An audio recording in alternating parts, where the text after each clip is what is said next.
Good morning. Welcome to the second of 3 public meetings where we'll be accepting comments on the proposed withdrawal in the Superior National Forest. I'm Rachel Wooten from BLM Utah, and I'll be facilitating today's meeting. We're hosting this meeting using the Zoom for Government platform. Your cameras are off and your microphones are muted. Please use the audio buttons here on Zoom or your volume on your computer to adjust meeting audio. You can also test your microphone audio before it's your turn to comment. Closed captioning is available for this meeting. Please select the closed captioning button on the bottom of your screen if you would like closed captions. You can also turn them off if you change your mind. First, I'm going to go over some public comment period guidelines and expectations for the meeting. We'll go into more details about this later on, but we wanted to cover the basics here. First, we want to encourage you to respect other points of view, other commenters, and agency staff. We thank you all for your interest and appreciate you being here today. Please help other attendees and our panelists feel welcome and safe in sharing information and their perspective with us. Do not use offensive language or threaten anyone in the meeting. Topics covered in this meeting can be personal, and we understand that they may get emotional. When we get to the public comment period, call-in listeners can press *9 on their phones to raise their virtual hand and *6 to unmute themselves.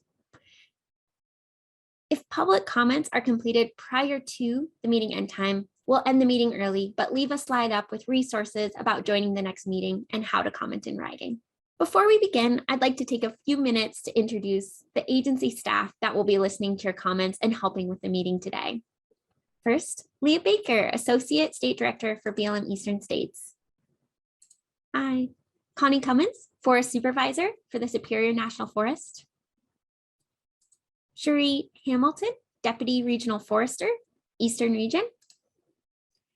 Lindy Nelson, Assistant District Manager, BLM Eastern States. Dave Radford, BLM Deputy State Director, Geospatial Services for Eastern States. Shannon Reishi, Deputy Forest Supervisor, Superior National Forest. Carly Urich, Project Manager, BLM Eastern States. And we have a team of technical folks here to help us today too. Thanks for being on, everyone.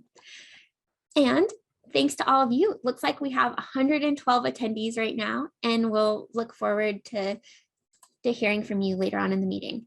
Now we'll go to Dave from BLM Eastern States. Dave, feel free to introduce yourself and share a few words. Good morning, everyone. My name is Dave Radford, BLM Eastern States Deputy State Director of Geospatial Services.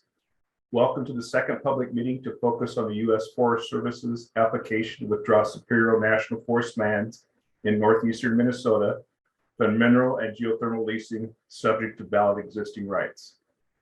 The Forest Service is the surface management agency for these lands, and the BLM manages the subsurface mineral estate. We will go into a little more detail in a presentation that will be delivered to you here in a bit. But on October 21st, the BLM published a notice in the Federal Register announcing our receipt of the Forest Service application and initiating a 2-year segregation on those lands, as well as a 90-day public comment period on the proposed withdrawal. Since the October announcement, the BLM has been receiving public comments through both email and traditional mail. We are at the tail end of the public comment period, which closes on January 19th. Verbal comments shared today will become a part of the official record. For those of you who are not able to provide comments verbally today, you can still submit comments to us via mail and email. Thank you for your participation and for your interest in public lands. Your knowledge of the area and your input are vital for informing a decision on the Forest Service's application. And with that, I will turn it over to Connie. Good morning. I'm Connie Cummins, and I'm the Forest Supervisor for the Superior National Forest. The Forest Service is the agency responsible for managing the land and waters on the surface of the Superior National Forest. I want to thank all of you for joining this listening session, which is designed to better understand your perspectives and issues associated with the Forest Service application for withdrawal of approximately 225,000 acres of federally owned minerals in the Rainy River watershed on the Superior National Forest from operation under the mineral and geothermal leasing laws.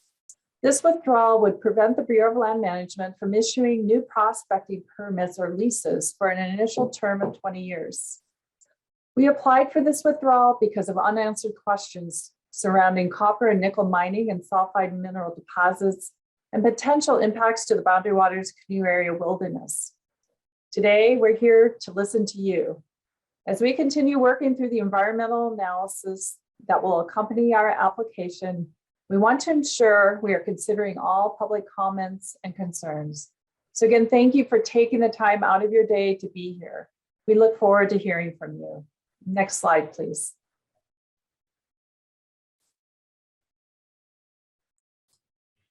As previously stated, we're here today because last October, the Forest Service submitted an application to the Bureau of Land Management, also known as the BLM, for a withdrawal of approximately 225,000 acres of federally owned minerals in the Rainy River watershed on the Superior National Forest from deposition under mineral and geothermal leasing laws, subject to valid existing rights.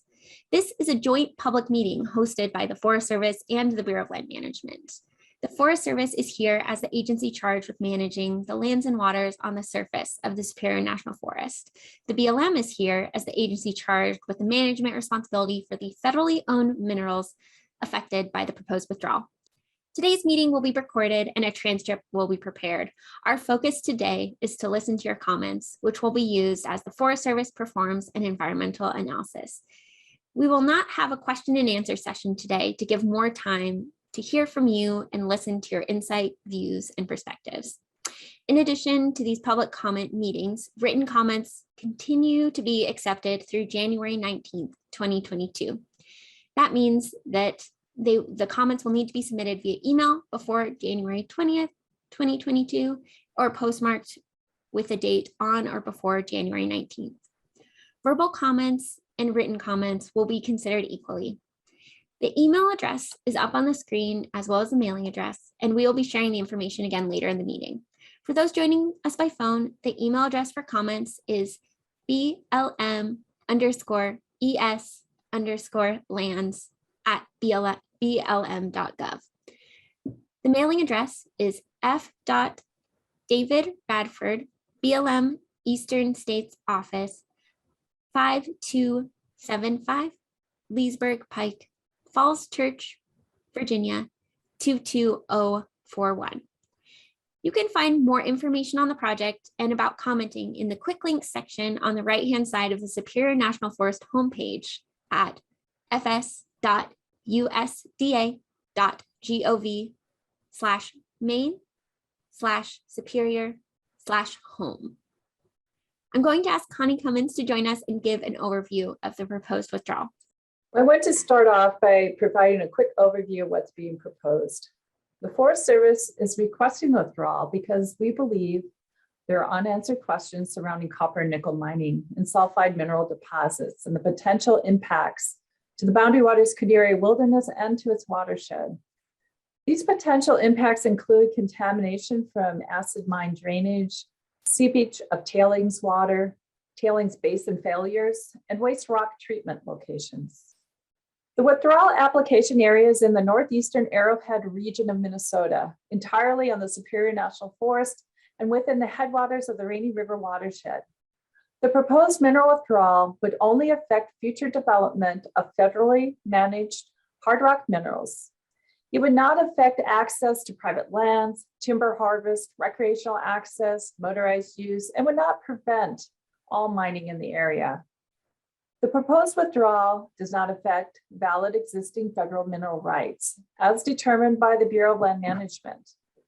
Private lands, private mineral estates, private fractional minerals interests, or certain mineral materials, including sand, gravel, or stone quarries, are not affected. Private and state mineral interests could continue to pursue mineral exploration and development within the area during the 20-year term. Now Carly's going to give us an overview of the process for the withdrawal. Good morning, everyone. I'm Carly Urich. I'm a project manager for BLM Eastern States. In September 2021, the Forest Service submitted an application to the Bureau of Land Management for a withdrawal of approximately 225 acres of federally owned minerals. As Connie stated earlier, this proposed withdrawal is in the Rainy River watershed on the Superior National Forest. On October 21st, 2021, the BLM published a notice in the Federal Register announcing its acceptance of the withdrawal application from the Forest Service.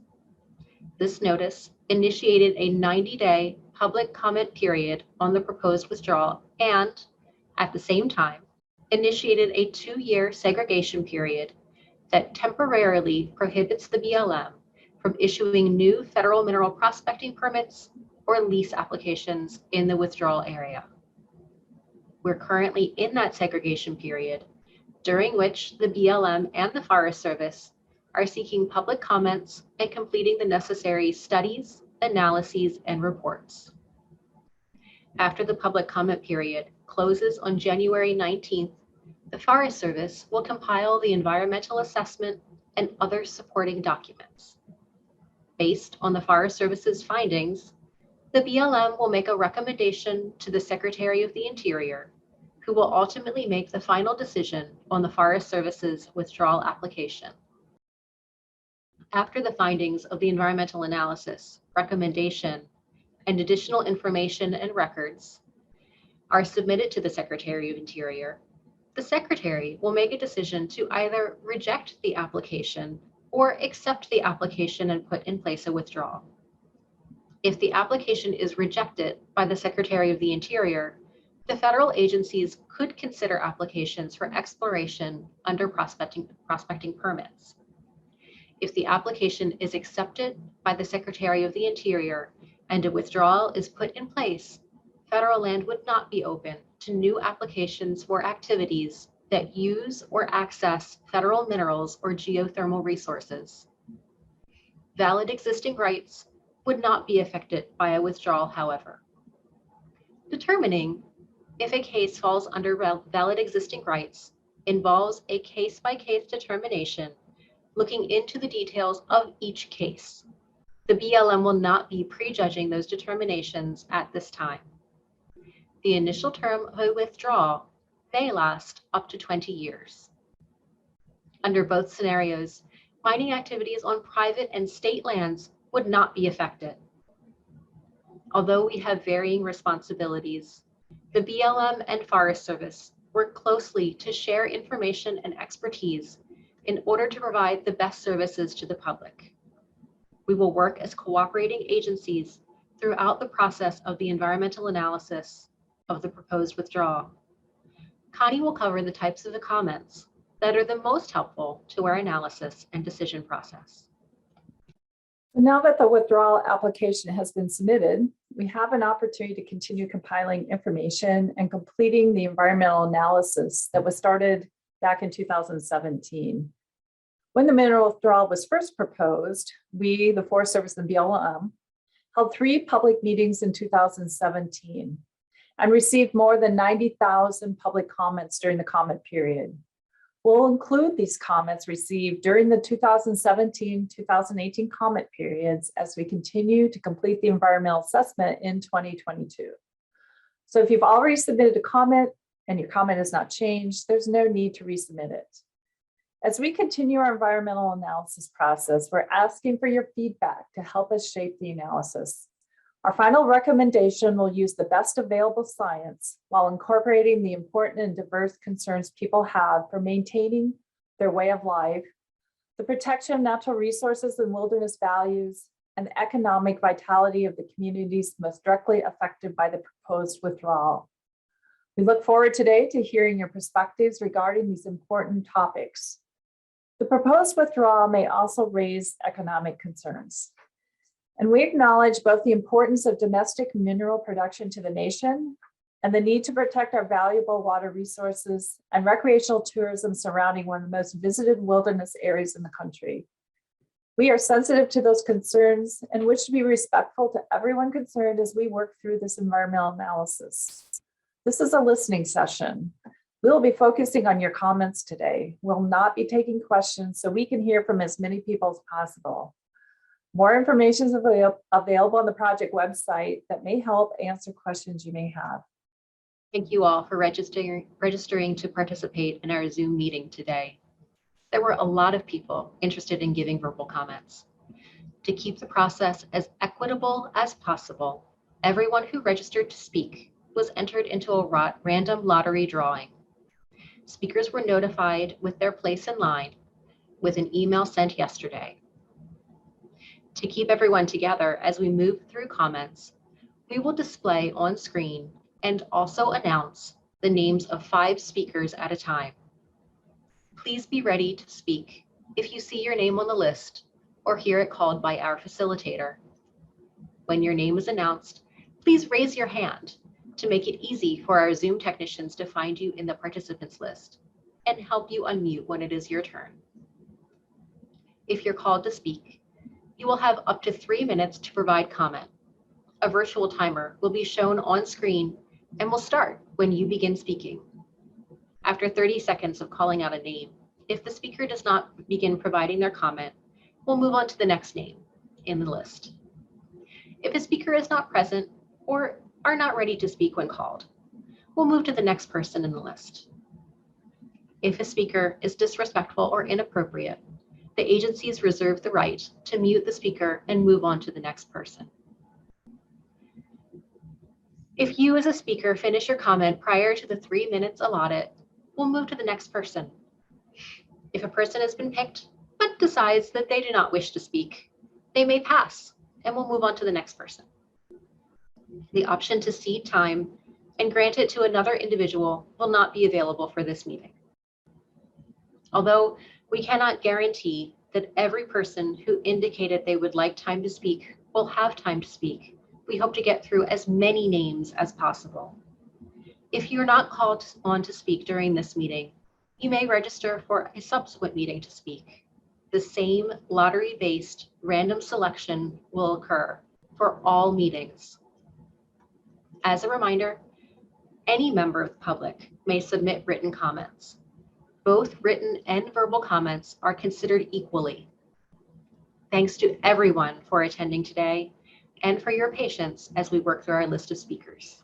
Thanks so much, Carly. We'll begin our listening session now. Closed captioning is available for this meeting. Please select closed captioning at the bottom of your screen if you would like to see the closed captions. You can also turn off the closed captions if you change your mind. We will have 6 panelists listening from 2 federal agencies today. Audience members will only see 2 of them on the screen at the time, even though when panelists are not on screen, all of them will be listening to your comments throughout the meeting.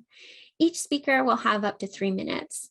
The timer will be shown on our screen and we'll begin counting down for 3 minutes. It will begin flashing when there are 30 seconds left in the speaker's allotted time. If you are calling in and cannot see the screen, I will announce when you have 30 seconds left. Our first 2 panelists will be Connie Cummins, Superior National Forest Supervisor, and Leah Baker, Associate State Director for BLM Eastern States. Thank you for joining us on the screen. Let's go to our next slide. Please raise your hand to help us locate you in the virtual meeting room and assist us with getting your microphone unmuted. Our first 5 speakers are Robin Harris, John Lampfer, Lucas Franco, Kevin Stilley, Jenny May Kramer. And again, if you're joining us by phone, please select *9 to raise your virtual hand and *6 to unmute. All right, so our first speaker is Robin. And Robin, if you have joined us today, please go ahead and raise your virtual hand. *9 to raise your hand and *6 to unmute. And we'll start the 30-second timer now.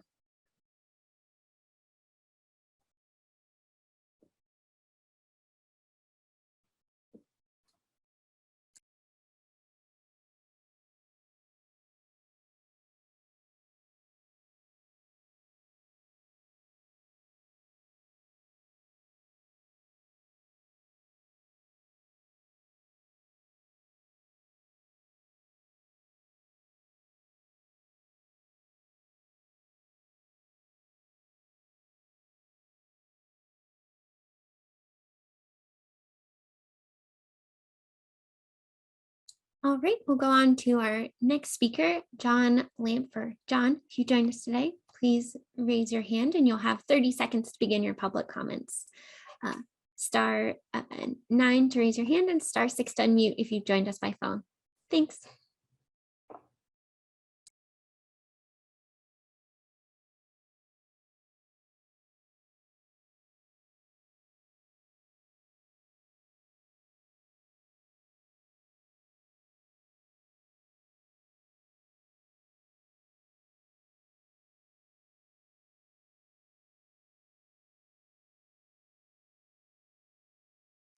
John, you have the virtual microphone. Go ahead and unmute yourself if you'd like to begin your public comments.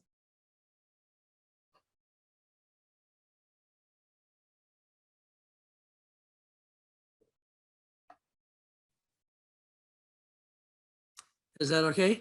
Yeah, we can hear you, John. Thanks for joining. It's Bobby. Yes, it's okay. Yeah, go ahead and begin your comments. Touch for the Boundary Water was up at Camp Minojan back in the 50s. For those that are familiar, that was the YMCA camp. And through that, I have ended up going up there 8 different times. One time was a group of high school students from our church. And when we got back, I said, how many would want to go back again? Everybody repeated 4 additional years. It was that thrilling to them. And I know it was just more than I can imagine. Now, to top it off, I took my wife on there, part of our honeymoon, and we're still married. So that worked out well. That's 55 years. So anyway, the idea that they are using a political means such as Antofagasta buying a home in Washington, D.C. so they can be close to the government offices, and then speaking to or providing living quarters for 2 families that are, Dad was president at the time, I think is just unbelievable. And they probably have never been there to decide or to see what this area is and how valuable this actually is. And it's just unbelievable. Finally, in 2000, my son asked me if I would mind taking him up there. It was pretty tough because he passed away 5 years later. But he went up there and he said, Dad, I don't even know how I could tell my friends about this. It is just unbelievable. And it's just an experience that he always remembered. But he died in 2005 because of melanoma. Withdrawal, it shouldn't even be a 20-year deal. To me, it should be a lifetime deal. Leave it alone. It's precious territory. Once it's tainted, it'll be done. Thank you for the privilege of speaking. Thank you for your comments, John. Next, we'll go on to Lucas Franco. Lucas, you have the virtual microphone. Yes, good morning. Can you hear me? We can hear you. Good morning. Great, good morning. Yeah, my name is Lucas Franco. I'm a member of Leuna, Minnesota and North Dakota. We're a union of construction workers that build a wide range of infrastructure from roads and bridges to solar and wind facilities. And I live in Minneapolis, Minnesota, and thank you for the opportunity to comment. I do not support the federal mining withdrawal. I think that the proposed withdrawal of mineral leasing from the Superior National Forest will adversely impact ongoing efforts to address climate change and increase our reliance on irresponsibly mined minerals. We can responsibly mine in the Rainy River watershed and protect the BWCA, an area that I love to visit with my friends and family. I grew up on a 25-acre organic farm in the northwest corner of Washington State. And on that farm, I learned 2 really important values. One, the importance of caring for the land and the need to treat workers with dignity and respect. And these values really drive my opposition to the proposed withdrawal. Human-caused climate change poses a profound threat to our beautiful natural environment here in Minnesota, including the fragile ecosystem of the BWCA. We need to take immediate steps to dramatically cut harmful emissions through increased investments in wind, solar, and EV technologies. The transition to clean, low carbon energy and transportation technologies is contingent on an adequate supply of minerals like copper and nickel, and reducing the supply of these minerals will only slow our progress towards adequately addressing climate change.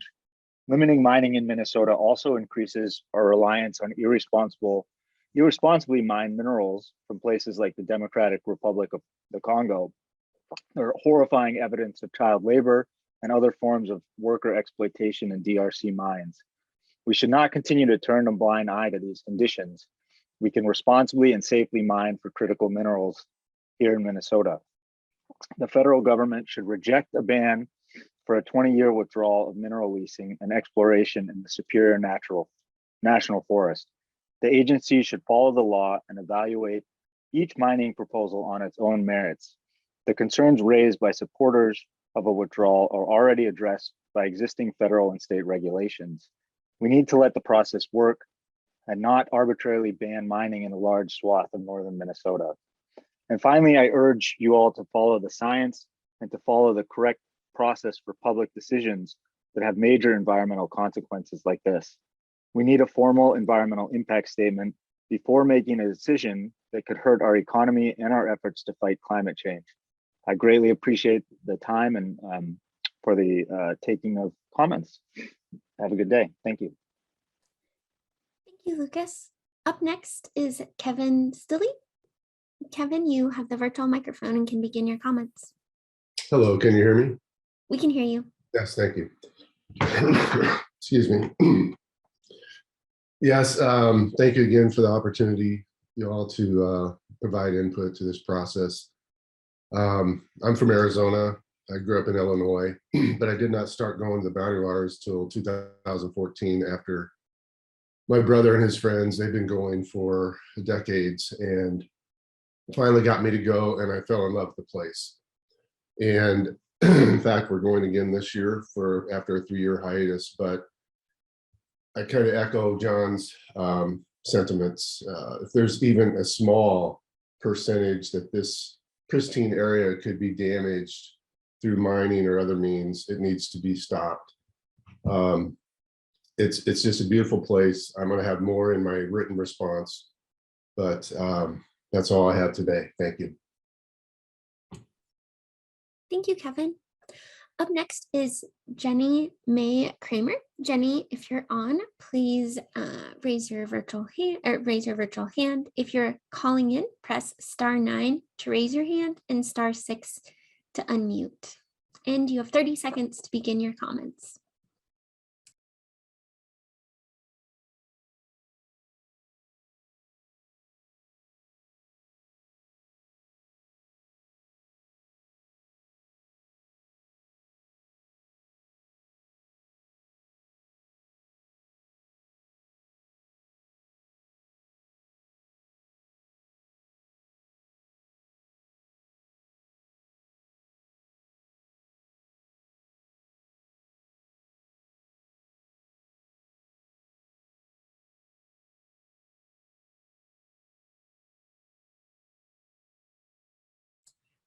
All right, if we could go to the next slide and we'll start with our next 5 speakers. So please raise your virtual hand to help us locate you in the meeting room and assist you with getting your microphone unmuted.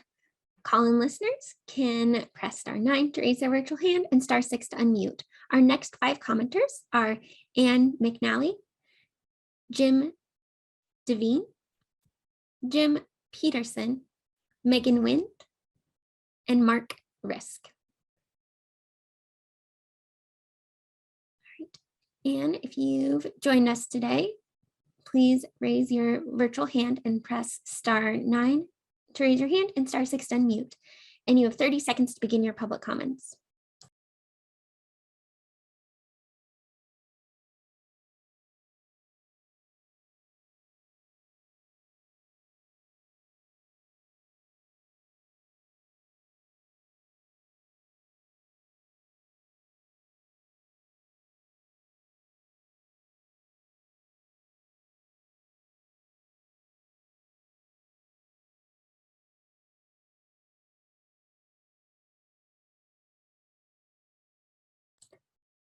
All right, JimDavny, you're next up. So if you will give you the virtual microphone and you can begin your comments. Good morning and thank you. I'm State Representative JimDavny, and I'm privileged to represent District 63A in the Minnesota House of Representatives. I want to thank the Bureau of Land Management and the U.S. Forest Service for returning to the question of a mineral withdrawal for the watershed of the Rainy River in the Superior National Forest. The previous abrupt, overly political decision to stop the review process in 2018, after the Forest Service did not consent to reviewing the Twin Metals leases, denied Minnesotans, including my constituents, the opportunity to see the science behind protecting this critical wilderness area. There are natural areas in the country that we as a people have chosen to protect because they are unique natural spaces that once lost are irreplaceable. The Boundary Waters Canoe area is such a place. Some argue that the decision should only be made by those within some undefined proximity to the BWCA. That argument, besides being unnecessarily divisive, rejects the fundamental thing we know about water. It moves, it flows. The waters of the Boundary Waters Canoe area will be waters of other areas tomorrow, next month, and next year. We all have an interest in protecting them. Minnesota has a proud history of iron ore mining. While that industry has not been without its challenges, it has generally been done responsibly within appropriate state regulation. As a Minnesota legislator, however, I can report that Minnesota's mining regulation is not sufficient in assessing and managing the threat that copper sulfide mining poses to this unique ecosystem.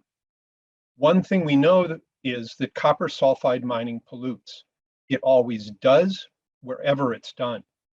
It is not normally done in water-rich environments such as northern Minnesota. By mining in this area, the inevitable toxic pollution threatens the growing regional outdoor economy, fish and animal populations, fragile wild rice beds, and human health. The timeline of damage will likely be measured not in months or years, but decades and even centuries. An important connection for me personally to this region is through organized camping programs for youth and families operated by the YMCA. While I do not speak for that organization today, through that experience, I've seen the power of providing youth and families access to wilderness and its importance to healthy youth development, family, and individual well-being. I've also spoken with individuals involved in Girl and Boy Scout camping, Christian camping programs, staff working with formerly incarcerated youth, and adult outward bound programs for U.S. military combat veterans with PTSD, all utilizing the boundary waters to support healthy development, personal exploration, and healing through wilderness camping. Today, I speak in favor of the proposed mineral withdrawal in the Superior National Forest that would protect the Boundary Waters Canoe Area Wilderness Watershed. I urge the BLM and the U.S. Forest Service to take this action to protect the wilderness from pollution from copper.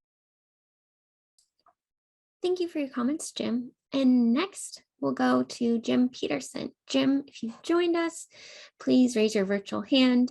And if you've joined by phone, press *9 on your phone to raise your hand and *6 to unmute. You have 30 seconds to begin your comments.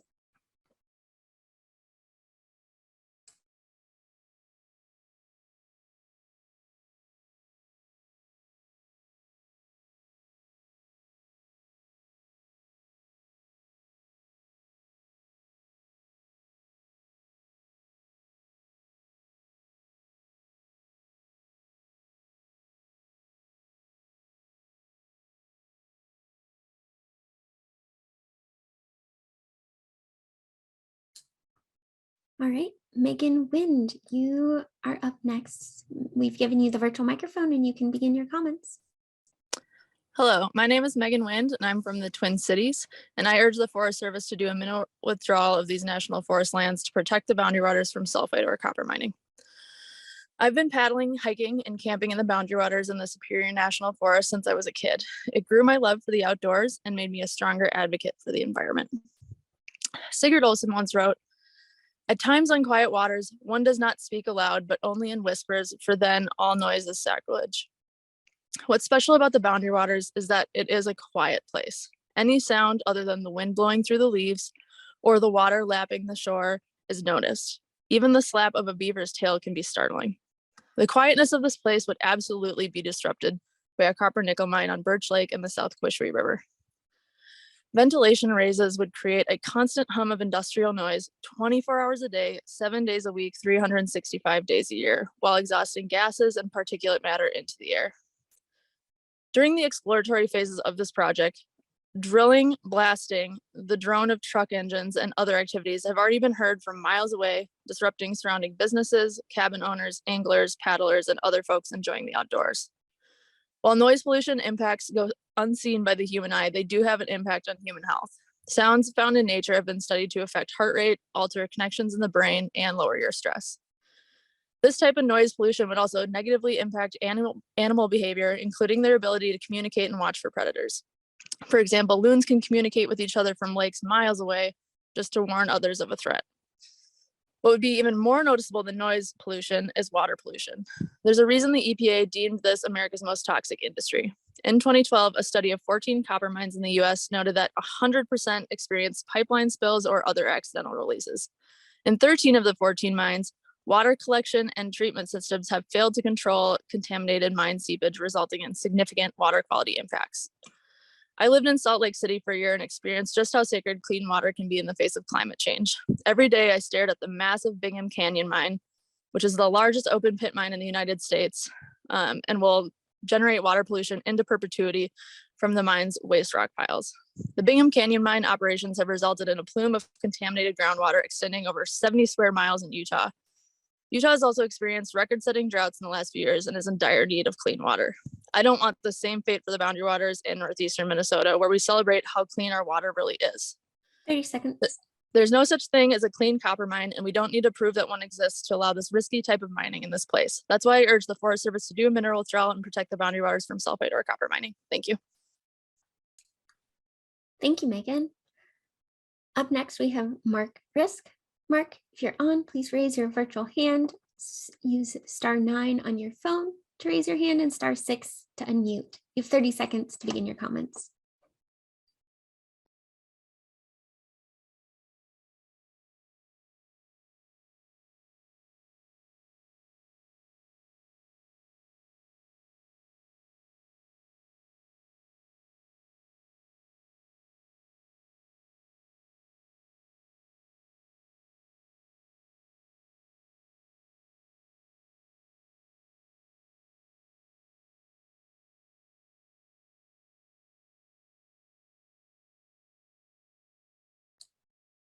All right, we'll go to our next slide. Our next 5 speakers, please raise your virtual hand, help us locate you, and assist in getting your microphone unmuted. Call-in listeners can press *9 and *6 to unmute themselves. Our next 5 speakers are Eric Engstrom, Frank Angaro, Carolyn Schleihuber, Keith Stava, Ida Rozkovina.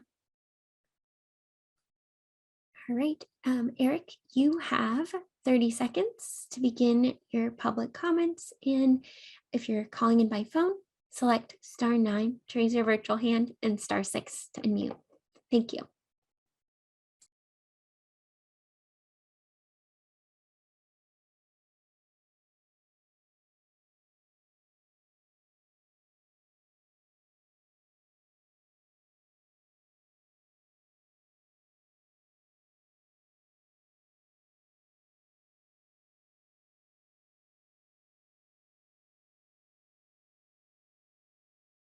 Oh, Frank, we'll give you the virtual microphone and you may begin your comments. Good morning. My name is Frank Angaro with Mining Minnesota. I'm here to speak in opposition to the proposed withdrawal. We are opposed to the U.S. Forest Service and BLM taking any action to pursue the withdrawal of lands and minerals in northeastern Minnesota. The withdrawal is unnecessary. The withdrawal is duplicative, and the withdrawal will do nothing to better the environment. No additional environmental protections beyond those that are currently existing under state and federal regulations and law will be impacted. What this withdrawal does do is it is in total conflict with President Biden's efforts on climate change. Minerals in this area are critical for our low carbon future. Electric vehicles, wind turbines, solar panels. Minnesota has the vast majority of the US resources of these critical minerals needed for clean energy. If we lock out this region to exploration and development, we become more dependent on foreign countries for these minerals we so strongly need. In addition, we also will lock out the potential of up to 2.5 gigatons of carbon sequestration, 2.5 billion tons of potential carbon sequestration, totally contrary to the Biden administration efforts on climate change. And we know we can mine these metals responsibly. We've done it before. We're doing it now. The Flambeau mine in Wisconsin, the Eagle mine in Michigan, the Stillwater mine in Montana. And yes, we're mining right now in the Rainy River watershed. Rainy River Gold is mining just a mere 40 miles over our US border in Canada. And just because a mine is proposed, it doesn't mean it will impact the boundary waters. In fact, it cannot, by law, impact the boundary waters. At the start of the meeting, we heard that there are questions remaining on copper nickel mining, unanswered questions. Well, if you really want to look at the science of mining in a region, you must do a full EIS. An EA will get you only another generic hypothetical. There is now an actual mine plan of operation submitted, and it must be studied. To thoroughly examine all the scientific evidence and record that would impact this decision, it is essential to do so. Without a full EIS, you're rejecting the science-based regulatory process. The full record of the Twin Metals Minnesota mine proposal must be looked at. We can mine here safely. We can have both jobs and clean water. Trust the science and trust the regulators. Thank you. Thank you, Frank. Up next is Carolyn Schleihuber. Carolyn, we've given you the virtual mic and you can begin your comments. Good morning. My name is Caroline Schleihuber. I'm a high school student from Mendota Heights, Minnesota. And first, I would just like to thank you for this opportunity to speak. Unlike a lot of people who have experience with the boundary waters, my first trip was actually just this summer. And that is because I never thought I'd be able to go. I live with type 1 diabetes, and taking a 2-week trip off the grid is kind of a frightening prospect, but it's something I always wanted to do. And thanks to Camp Minosian, run by the YMCA, I was able to do that. And it completely changed my life. I learned so much about myself, responsibility, independence, what I can do as a person. I came back from that trip a completely different person, and with this newfound passion for protecting it. Something we talked about on that trip was our love for the national parks, and how amazing it is that people stood up for those places hundreds of years ago and they're still standing. And I feel like this is my opportunity to be one of those people today for the boundary waters, and I think that's why a lot of us are here. It's because we do not tolerate any threat to the boundary waters, no matter how small whatsoever, because we know this is such a crucial place to save. As a young person, I want to be able to continue traveling to the boundary waters. When I'm old, when I'm in 50 years, I don't want it to be any different. I want my kids to be able to go there. I speak on behalf of young people when I say that this is a place we need to stay for generations. It cannot change, no matter how small the threat is, because you can dip your water bottle into the middle of a lake and drink right out of it. That's something you can experience really nowhere else in the world. Or hearing the call of the loons keeping you up at night, or spotting a moose in your campsite. Those are things that we need to protect. I want my kids to experience as well. So thank you for this opportunity. I hope we are able to, delay the entrance of a mine into this place, because it really needs to become something that lasts for hundreds of years. Thank you. Thank you so much, Carolyn. Up next, Stava. Keith, we've given you the virtual microphone and you may unmute yourself and begin your comments. Hello, thank you for this opportunity. My name is Keith Stava. My wife and I live on Vermilion Lake in Beatty Township, Minnesota, on the southwest corner of the BWCA. We also fish and boat in Voyageurs National Park, which lies downstream from the BWCA in the Rainy River watershed, and also is at risk. We very strongly support the proposed mineral withdrawal. I repeat, withdraw the land. I canoe in the BWCA from time to time. This last fall, my son and I canoed the BWCA entering on the Cowishi River. The mystic experience of camping under a dark sky in silence with the Milky Way sparkling above is unforgettable. As Carolyn mentioned, one of the draws of the BWCA is that you can currently drink water directly from the lake. People that visit the BWCA from other parts of the world are stunned by that simple act. That is part of the mystique that visitors to the BWCA. Many visitors are not sensitive to where the BWCA boundaries end. When they enter Superior National Forest, it provides them with the perception of a much larger wilderness area. Additional new mining and associated impacts such as truck traffic, noise, visual, and light pollution will negatively impact that perception. When potential visitors no longer consider it a special place to visit, the local tourism economy will suffer. Mining companies claim it is different now. The evidence suggests that may not be true. The proposals are controversial, and their ability to prevent toxic discharge is disputed by experts. Based on the performance historically and to this day, copper nickel mining with many toxic chemicals and known watershed impacting vectors is unacceptably likely to degrade not only the wilderness experience, but will very likely be increasingly over time pollute the waters. As mentioned before, for maybe centuries. The minerals aren't going anywhere. Let's take a time out to let the mining technologies and methods develop, and let there be time to prove that toxic chemicals can be successfully contained, such it doesn't release over centuries after the mining ends. In conclusion, I strongly recommend the Bureau of Land Management withdraw the outlined area of the National Forest lands of about 250,000 acres to protect the Rainy Lake watershed from the risks of copper nickel mining and related sources of pollution. The risks are unjustified. Please withdraw the land. It is a precious gift not to be sold. Thank you. Thank you, Keith. Up next, Ida Rozkovina. Ida, we've given you the virtual microphone and you can begin your comments. Can you hear me? We can hear you.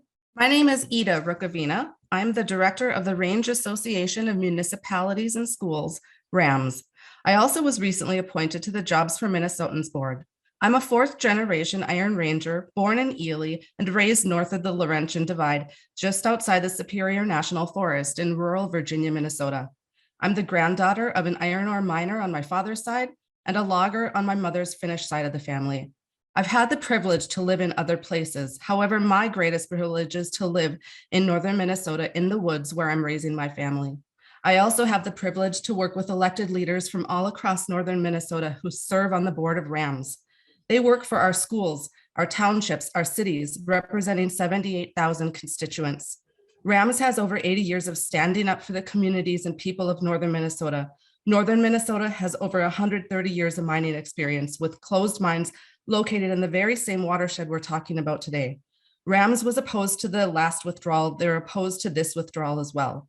Climate change is real, and as someone whose favorite season is winter, so I can cross-country ski in my woods, I'm deeply concerned for our future. That's why I support our country's moves towards renewable energy. But the action of withdrawing land from the Rainy River watershed gets us nowhere further towards reaching our goal of decreasing carbon emissions. Today, we're talking about mining exploration and land outside of the BWCA and outside of the mining buffer zones that were created by Congress. In fact, it's in an area that has been designated as the desirable location for mining. Just as we don't use 100-year-old technology for healthcare, we shouldn't use 100-year-old science to inform 21st century mine plans. Any proposed mine should be thoroughly studied and vetted on its specifics and with a full environmental impact study. Study the mine plan that has been submitted. We have an obligation to tell the truth. It's wrong to say this mining isn't needed. In fact, this mining is happening right now. The very nature of the world we live in requires mining. This meeting we're holding today on our many computers and cell phones requires mining. The cities that people live in, the airplanes, roads, and bridges we build, the EVs, the wind turbines, the solar modules, all require mining. The opponents to mining in northern Minnesota, they say, no, not here, not this mine, but they won't tell you then where. Where should it be done? Silence from them. I can tell you one place they are mining these minerals, Finland. It's also called the land of thousand lakes. So the similarities between northern Minnesota and Finland is striking. It's the only European country whose bedrock contains all the major battery minerals. In addition, there are mines in Canada currently operating in this very watershed we're talking about today. We have an obligation as leaders of the world to use our knowledge and the best science available to mine the right way. Let's be the leader in responsibly sourced products, responsible mining for our future, study each mine plan, don't allow the mine if it can't meet our regulations. I'm pro-responsible mining, as we all should be. Rescind the withdrawal. Thank you for your time. Thank you, Ida. We'll go to our next 5 speakers. Please raise your hand to help us locate you in the virtual meeting room, and *9 to raise your virtual hand and *6 to unmute yourself if you're joining by phone. Our next 5 speakers are Dan Brady, Linnea Swenson Tellickson, Rebecca Rahm, Wendy Smith, and Stacy Schultz. You've joined us today. Please raise your virtual hand. And if you've joined by phone, it's *9 to raise your hand and *6 to unmute. Dan, you have 30 seconds to begin your comments.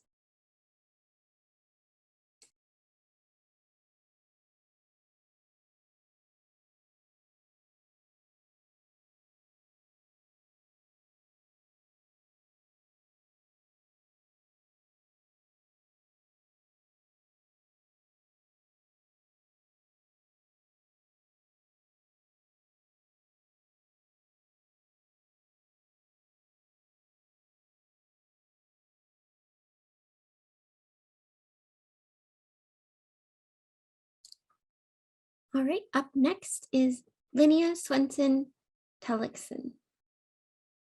Linnea, if you've joined us, please raise your virtual hand. And if you're joining by phone, that you can raise your virtual hand by pressing *9, and you can use *6 to unmute.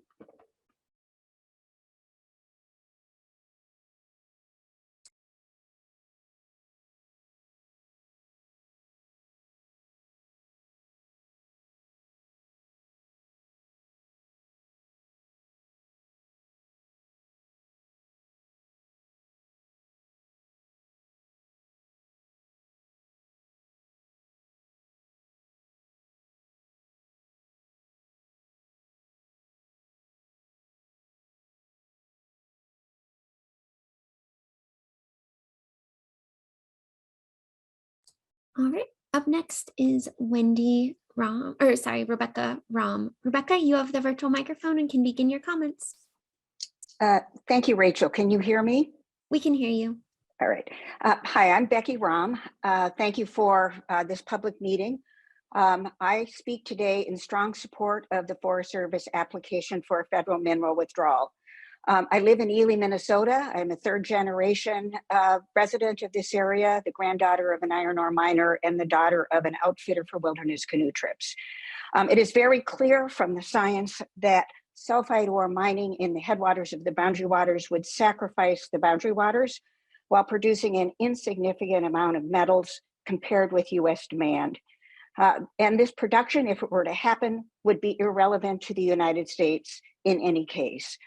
The boundary waters is a uniquely valuable place that should be protected from what is described by the EPA as America's most toxic industry. It is America's premier lakeland wilderness. 24% of the boundary waters is water. It is extremely clean and immaculate. The waters are all interconnected, and pollution would travel through groundwater and surface water well into the boundary waters, where it could never be mitigated and would last for dozens, if not hundreds of years. With respect to critical minerals are abundant and available throughout the world. The United States has a tiny amount of critical minerals. Copper is abundant throughout the world.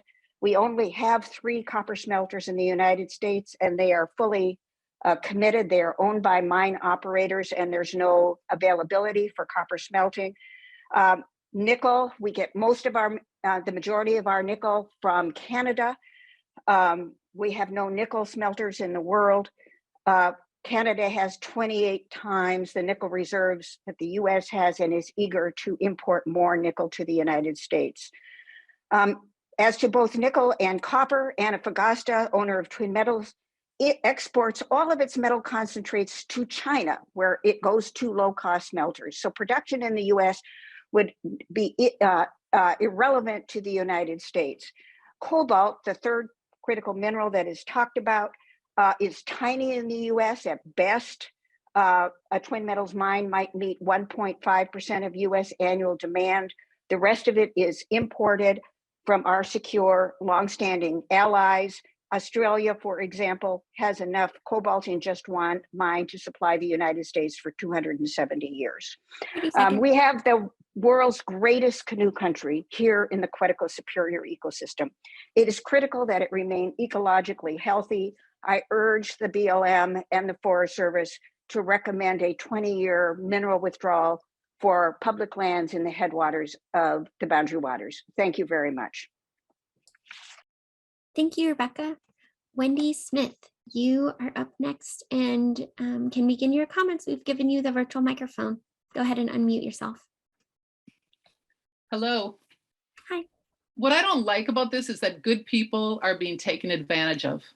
There's people who care about their communities. We want work, and we're being misled by businesses that make these promises. They're going to get their money and they're going to disappear, and it's wrong. And it might appear that these are friendly local businesses coming here to mine our area, but they're not. They come into an area and they work on softening up the public. It's a business strategy. They make donations to causes, and they throw some work to businesses, and they talk about the benefits of them being in the area, and they talk about our history, and they vilify any reasonable questioning or opposition. And they make lots of statements about how good they will be for the economy, because that's better news than admitting to the damages that will occur and the costs that will be put upon our community and the state and beyond. So we're being sold on this idea of economic gain as a result of proposed mining, but looking at what's occurred in other parts of the world, that's not true. The type of storage that they are proposing has been banned in other places of the world. We talk about our history of mining in this state, and we have a long history, and we know how to do this safely. We've been doing it for over 100 years, right? But this is not the mining we know. It's not what we did, or our parents or our grandparents. It's not. These conglomerates will profit from this, and they'll leave our state and our nation to pick up the pieces. Oh, we talk about the science and rigorous review of it all, but the rigorous review itself has been circumvented, and that needs to be investigated. What's going on here? These companies are being investigated around the world for bribery, for circumventing restrictions, and for damages that have been caused. And those are the ones that want to come into our state. So there'll be jobs, right? But they won't continue. The resources will be extracted, or we won't need them anymore, or those impending disasters will have occurred. And there will have been a few years of work, that's right. That's a temporary win, it's temporary. We'll be left with a perpetual problem, unending, perpetual storage. Minnesota and our nation will be the loser economically and environmentally for perpetuity. That's how long well, it's not going to be we, it's going to be our kids and our grandkids and our great-grandkids and on, will be tending to the waste that is going to be created from sulfide mining. And it's not rock and silt. It's heavy-duty toxic waste, acid, mercury, heavy metals. And we currently have tailing ponds in Minnesota from our mining that are decades old, and they're at risk of failure. Now, who's talking about those? We don't even have a financial vehicle to fund this cleanup and this perpetual cleanup or tending. And we don't even know what that would even look like. So here's the deal. There's no returning to what we have today. If these conglomerates get their way, we can't envision that. Many of us have lived here all of our lives, and we vision, all of us have been talking about how beautiful this part of the country is. We fish, we hunt, we boat. We love this area, and we can't imagine it can go away, but it can, and we need to prevent it. If we stop it now, the minerals will be here. Time might show us safer, higher quality methods of extraction, or we might not need them anymore. But we do need clean water and a healthy place to live that will never go away. We need to protect. Thank you so much for your comments, Wendy. Stacy Schultz, you're up next and have the virtual microphone and can begin your comments. Thank you. My name is Stacy Schultz. I'm a resident of Virginia, Minnesota, a mother of three, an attorney, as well as an elected school board official. I grew up and graduated from high school in Ely, Minnesota, which is where my great-great-grandparents came to begin mining. I currently serve on the board of the Range Association of Municipalities and Schools, RAMS. RAMS represents cities, schools, and towns across the taconite assistance area of northern Minnesota and has done so for over 80 years. Our board is comprised of elected leaders from across the region representing 78,000 constituents. As a school board member and as a mother, I have a vested interest in the educational outcome for the children of northeastern Minnesota. In Minnesota, all 971,000 public school students currently receive school trust funds to help support their education. School trust lands are set aside for a specific purpose to provide a continual source of funding for public education. These lands are managed specifically to create revenue for our public schools, and iron mining, timber harvesting are the main sources of income, but other revenues include the leasing for mineral exploration. This land withdrawal impacts Minnesota schools and takes income away from our schools at a time when the cost of paying for education has only increased. In fiscal year 2019 alone, the funds distributed to schools was about $34.3 million. The environmental impact study should consider the withdrawal impact of losing $2.4 billion in royalty revenue for the state's permanent school trust fund that would support the education of nearly 900,000 K through 12 students statewide. The EIS should formally study the impact the withdrawal will have on the ability of Minnesota and private entities to seek development of state and private minerals within the withdrawal area. In our schools, we encourage youth to go into the STEM fields and learn about science and technology. But how can we ask them to study science in school and then not trust our own scientists to make sure that our mining is done the best possible way with the latest technologies? We have advanced as a nation in our environmental regulations and laws, and I think we should study the individual mine plans put forth to see if they can meet our strict standards and meet or exceed regulations. An outright ban for 20 years doesn't get us any further in the science and making sure that we're doing mining right. It's just sticking our heads in the sand. Please rescind the withdrawal and work to make sure that mining continues to be done with the highest possible standards. Thank you.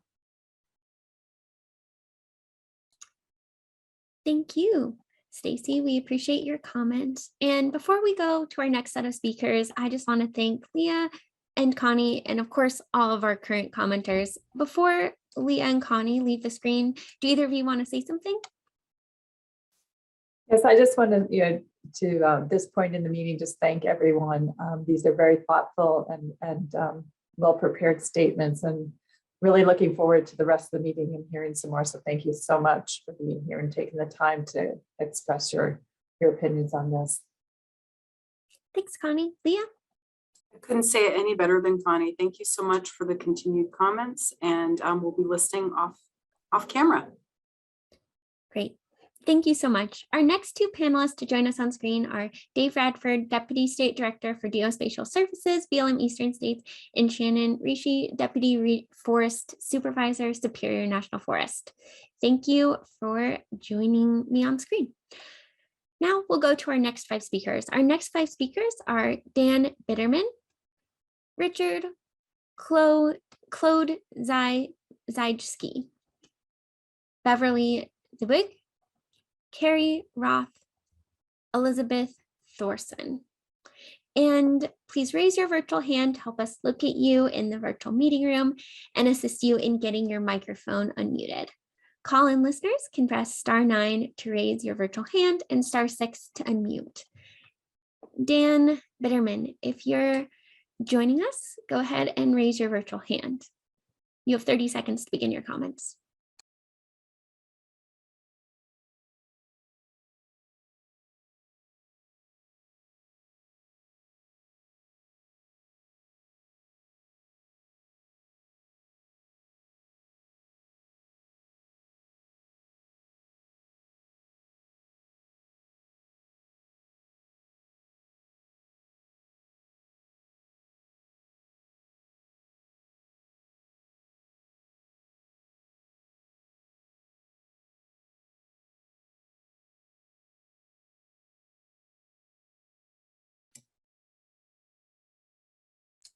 All right, we'll go on to our next speaker. Richard, we've given you the virtual microphone. Go ahead and begin your comments. Thank you. Can you hear me? We can hear you. My name is Richard Kajewski, and I'm the Public Affairs Director for the North Central States Regional Council of Carpenters. We represent 28,000 carpenters, millwrights, pile drivers, floor covers, cabinet makers, and other skilled professionals in the construction industry in Minnesota, Wisconsin, the Dakotas, Iowa, and Nebraska. Our members work in these mines in northern Minnesota, the power plants that provide electricity to them, and the manufacturing plants that supply them with materials. I'm an avid outdoorsman who has spent time in the Boundary Waters on numerous occasions. I hunt, fish, and care deeply about our natural resources. I also have a son who fishes competitively and fishes the lakes across northern Minnesota multiple days every week. This issue is important to me personally and professionally. I am also proud to speak in favor of jobs in this area and have the confidence to state that we know how to mine safely. Minnesota already has a thorough and rigorous process in place where each mine project is vetted and studied prior to permits being issued. Twin Metals has proposed a plan that will protect our land and our workers. Let's study the plan and work together to ensure our environment is safe for our children and our children's children. Trust the science, listen to the experts, and give people the chance to review a mine plan that demonstrates safety and high environmental and labor standards for northern Minnesota. Our members and contractors that install and repower the wind turbines and utility scale solar projects and other processing and manufacturing facilities need locally produced sources for copper, nickel, cobalt, and other minerals. Simply skipping 20 years of mining opportunity will demonstrate an unnecessary distrust in our regulatory systems and a lost opportunity for an entire generation dependent upon these metals for education, future climate change, and renewable resources. The demands for renewables like wind and solar to ensure carbon emissions are minimized in the future creates a dependency on these minerals. We need clean water and we need the minerals to create a clean economy. We must have both. We should be focused on solving that problem, not just shifting it to other parts of the world. We can't sit back and rely on the rest of the world to provide the underground copper, nickel, and platinum. They likely will not be as regulated, have the same environmental standards, labor practices, or safety regulations in place. This is about good jobs and good jobs that are immediately available. That's what we need more of in this area. We can have great jobs in mining, production, and construction while preserving the environment, but we cannot do it with a 20-year moratorium that pacifies opponents, continues to tug at the purse strings of the industry, and cost workers a good middle-class way of life. I'm opposed to withdrawing 225,000 acres of federal land in the Superior National Forest. It is not the answer. It erases jobs, economic opportunity, and recovery, and creates a much more grim employment outlook for residents and surrounding businesses. Thank you for the opportunity to speak today. Thank you, Richard. Up next, we have Beverly Swig. Beverly, if you've joined us, go ahead and raise your virtual hand. If you've joined by phone, you can press *9 to raise your hand and *6 to unmute. You have 30 seconds to begin your comments.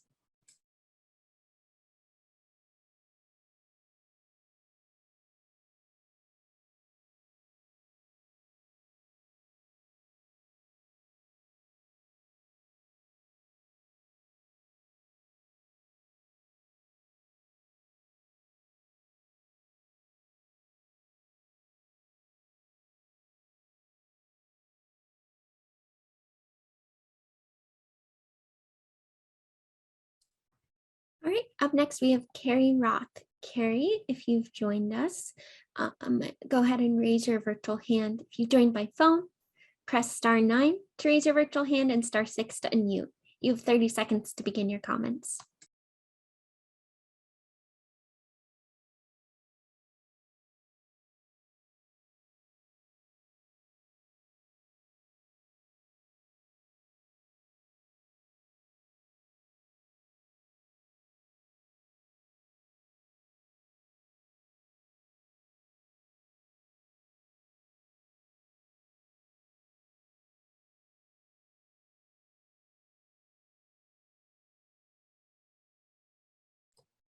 All right, our next speaker is Elizabeth Thorson.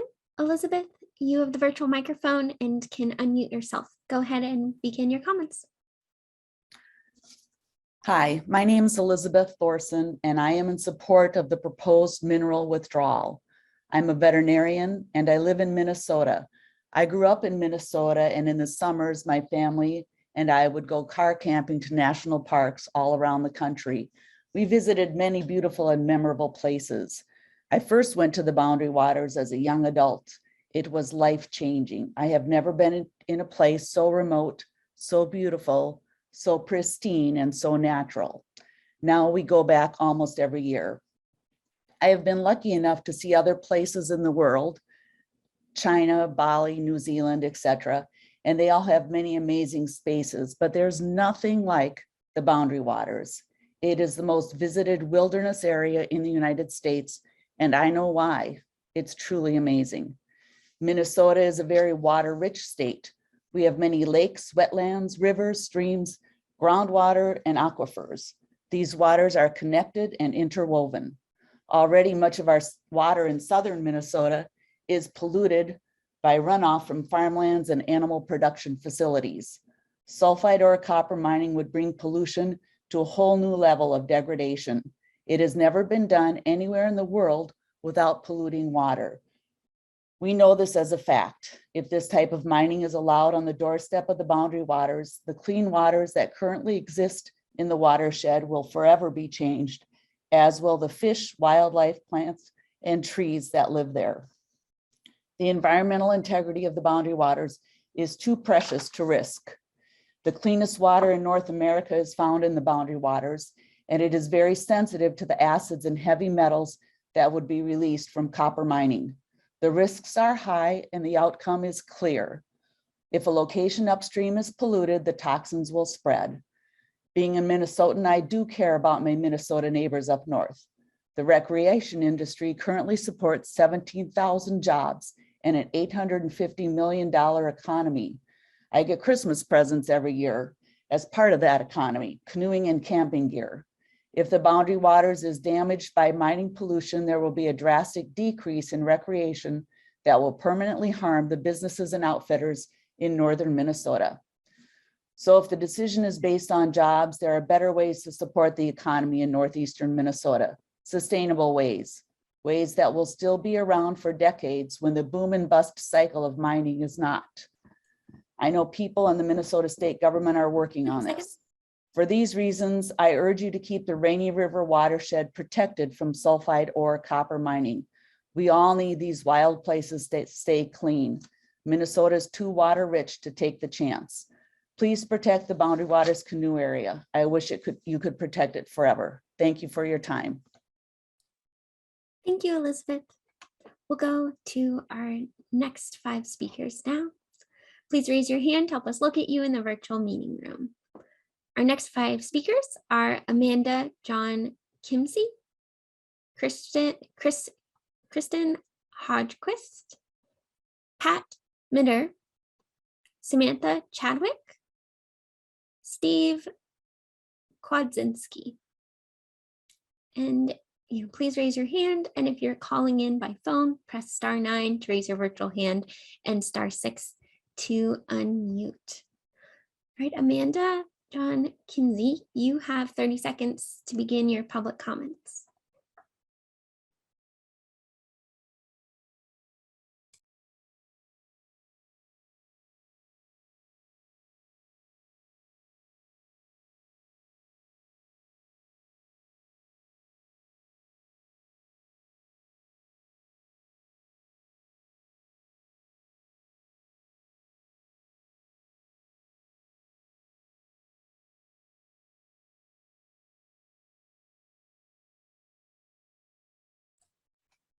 All right, Kristen, you're up next. We've given you the virtual microphone. Go ahead and begin your comments. Thank you. Can you hear me? We can hear you. All right. Thank you for hearing my perspective on this important issue. My name is Chris Hoquist. I was born in Duluth, raised in Sandstone, and now live in St. Paul, Minnesota. I'm 60 years old, and I've been vacationing in or near the Boundary Waters annually for my entire life. It's hard to articulate how much this place has defined and changed me. I'm not alone though, since the Boundary Waters is America's #1 visited wilderness area and has a robust and stable economy built around it that sustains the livelihood of thousands of northern Minnesota residents. Therefore, I think we should not allow copper sulfide mining in its watershed. This type of mining is America's most toxic industry. I think many people don't realize that despite the promises of technology, 14 out of 15 modern copper mines in the US have had accidental releases of pollution that have resulted in significant water contamination. I believe a mining accident is likely to occur if a mine were built in the Boundary Waters watershed, and it would permanently impair this beloved wilderness area and negatively impact the economy of northern Minnesota. I don't disagree that right now the US could use copper and nickel, and good local jobs are needed, but these temporary positive outcomes are simply not worth the risk that today's copper and nickel sulfide mining present, as the damages to the water and the environment would last for generations. I believe that withdrawal of lands in the Rainy River watershed from new minerals activity is required to protect the boundary waters, and I strongly support it. Thank you. Thank you, Chris. Up next, we have Pat Midair. Pat, we're giving you the virtual microphone, and you can go ahead and begin your public comments. You can unmute yourself at the bottom of your screen, and if you've joined by phone, you can press *9 to raise your hand and *6 to unmute. Okay, Pat, you have 30 seconds to begin your public comments.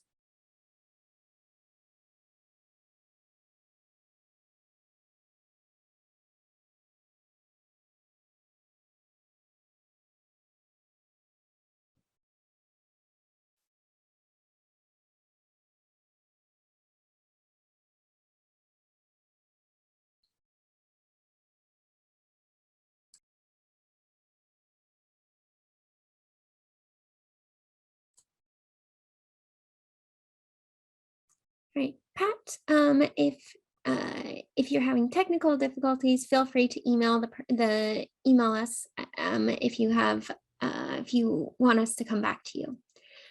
The next speaker is Samantha Chadwick. Samantha, we've given you the virtual microphone, and you may begin your comments. Hi, can you hear me? I can hear you. Great, thank you. I'm a lifelong resident of Minnesota and a third-generation Boundary Waters canoe tripper. I have 3 little kids, and they've all been to the Boundary Waters. This place is accessible enough that I can and have taken my young children, babies even, into the Boundary Waters for snowshoeing or paddling trip. On a summer trip in 2020, I was instinctually scolding my 3-year-old son for playing in the water and then putting his hands in his mouth. He quickly responded to me saying, "But Mom, this is some of the cleanest water in the world." And he's right. The Minnesota Pollution Control Agency recently called these waters immaculate. These waters are supposed to receive 0 degradation. Copper mining would degrade water quality. Thousands of existing jobs depend on a clean and protected boundary waters. And this is a huge part of the existing economy, which is sustainable into the future as long as the boundary waters is protected. And we saw outfitter, lodges, campgrounds, and outdoor recreation absolutely booming throughout the pandemic. Also, as you know, this area is 1854 treaty land, where Ojibwe people have rights to the land and water that they've depended on for generations, and they've called for its protection. I've heard both sides at these hearings invoking climate change, but the destruction of boreal forests would cause the release of carbon into the atmosphere and the loss of this important land to take up carbon. This is a 4.3 million acre wild area, if you include Voyageurs and Quetico, which are downstream from the proposed mining zone. Preserving this area is a critical part of protecting the resiliency of our planet. Now, of course, we know modern life demands copper and other mined resources, but in the United States of America, we don't just dig and drill everywhere at any cost. We make careful decisions based on our laws, policies, and precedent, taking into account the best science and expert advice, and with respect to the public interest.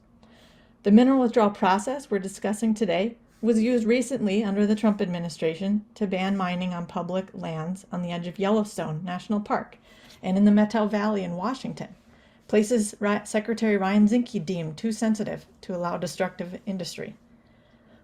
When the Boundary Waters was designated as wilderness, decision makers banned mining in some areas like the Gunflint Trail and Echo Trail. They understood copper mining along the wilderness boundary and waterways that flow into and through it shouldn't be allowed. But the southern portion of the boundary waters has remained vulnerable until now, and we finally have the chance to protect it. I'm so thankful to the agencies for undertaking this important study, and I strongly support a ban on copper mining in this sensitive place. Thank you very much. Thank you, Samantha. All right, Steve, you're up next. We've given you the virtual microphone and you can begin your comments. Thank you. Thank you. Thank you. I support the mineral withdrawal, and I urge the Bureau of Land Management and U.S. Forest Service to do everything within your power to do the right thing up in the boundary waters. I'm currently a state senator. I've authored or co-authored bills on the boundary waters in recent years. I currently represent Eden Prairie and Minnetonka in the Minnesota State Senate, and I totally get the balancing act between economic opportunity and economic growth and economic development vis-a-vis environmental preservation and environmental conservation and preservation of the wilderness. And yet in this case, we can't err.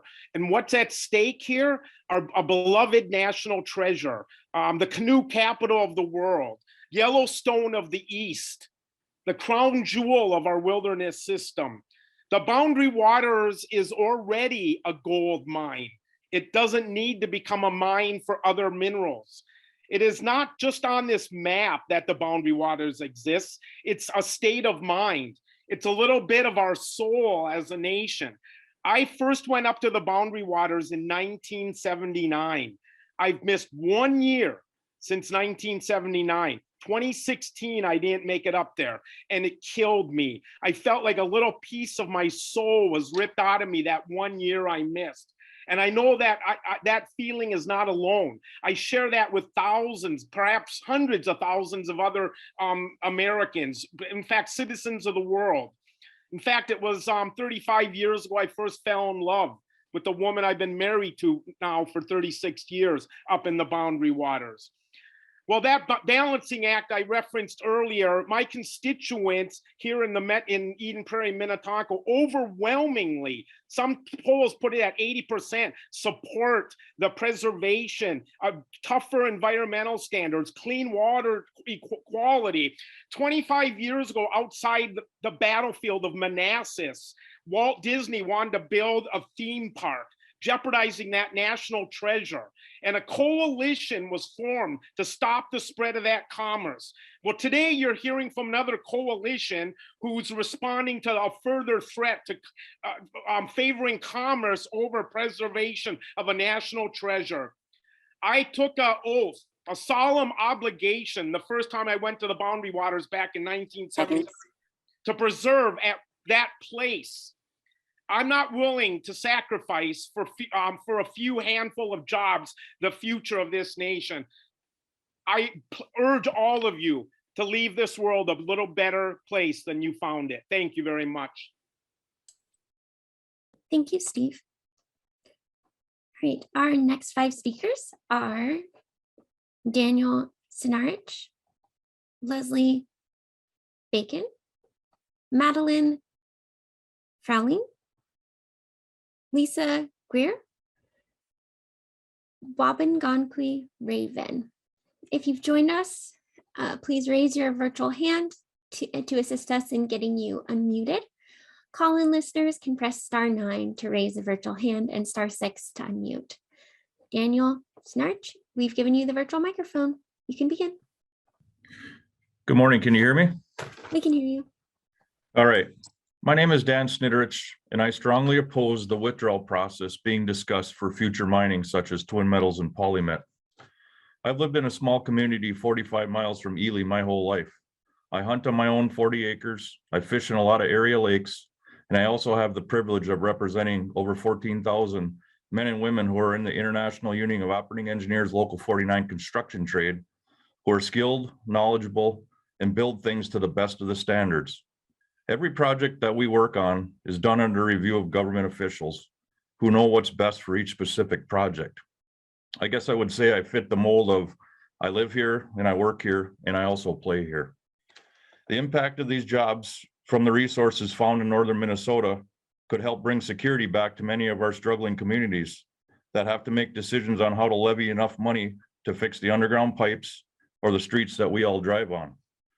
These minerals can be accessed and mined safely based on individual site plans that are designed by professionals in their own fields. Step by step, we follow the science, we build the facility, and then we mine the minerals or the materials needed to help the economy survive instead of relying on other countries for those needs. The impacts of twin metals or polymet are huge for our area communities. Good paying jobs with benefits for families, more money spent in local towns, storefronts return, more kids in our shrinking schools, infrastructure repairs on the roads that lead up to the boundary waters, and also new construction in which we all need to survive. These impacts will allow our communities to weather another 130 years of safely mining the minerals that lie beneath us in northern Minnesota. So my kids, grandkids will also have the opportunity to live here, work here, and play here. I'll leave you with one last thought.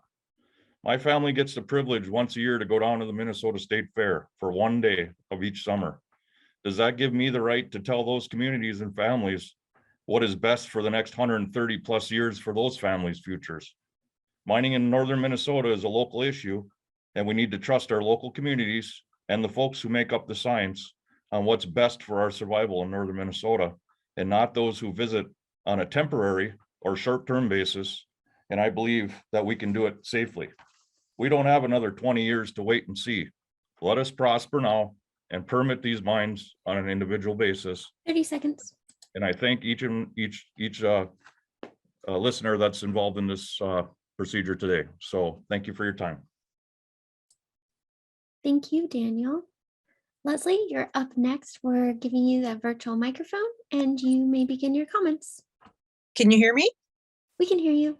Okay, thank you. My name is Leslie Bacon. I'm a lifelong Minnesota resident. My family has gone up north my entire life, first to a cabin on Rainy Lake. And in my adult life with my children, my husband and family members, we've gone up to the Boundary Waters regularly to enjoy the peace and solitude and the refreshment of that. I would argue that copper mining has not been established to be a safe method for mining. We are it's a waterway up there. The underground mining will go directly into, if breached, will go directly into Birch Lake, which flows directly into the Boundary Waters. Our cabin currently is on National Forest Service land on Birch Lake, and I have a very personal commitment to preventing the degradation of the environment up there. And not only do we need to consider that this is not just a local issue, these will contaminate Canadian waters too, and will affect our world in a not local way. It will affect the tourist industry as well if we degrade this area. Furthermore, it affects our Native American local populations up there. I remind you again that this is 1984 Ojibwe Treaty land, now under the responsibility of the National Forest Service. And we have not allowed them to manage it while it is still in the nation's care. We need to manage it carefully and with all of our citizens of Minnesota and the Indian nations. So I support a ban on copper mining. I have not seen a single copper mine in the world that has not had a serious breach and pollution of the area it was in. Many of these are in dry areas where the breach can be contained more easily. This is a water full area, and wherever the breach in the copper mining goes, it will go wherever the water goes. So I do not think it's a safe mining procedure, mining option for us. I do not think it's a good choice for employment up in the northern Minnesota area. And I do not think it's just you. Thank you for listening to me. And I appreciate this opportunity. Thank you so much, Leslie.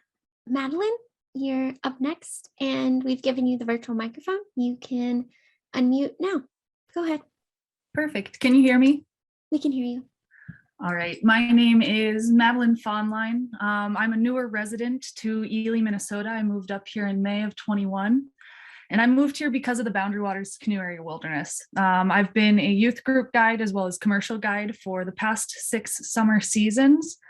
And because of a trip I took back in 2015 through the Northern Lakes Girl Scout Canoe Base, I've really dedicated a lot of my life and career to Boundary Waters as well as outdoor recreation. I got a degree in natural resources recreation tourism. So because of this place, I really was shaped.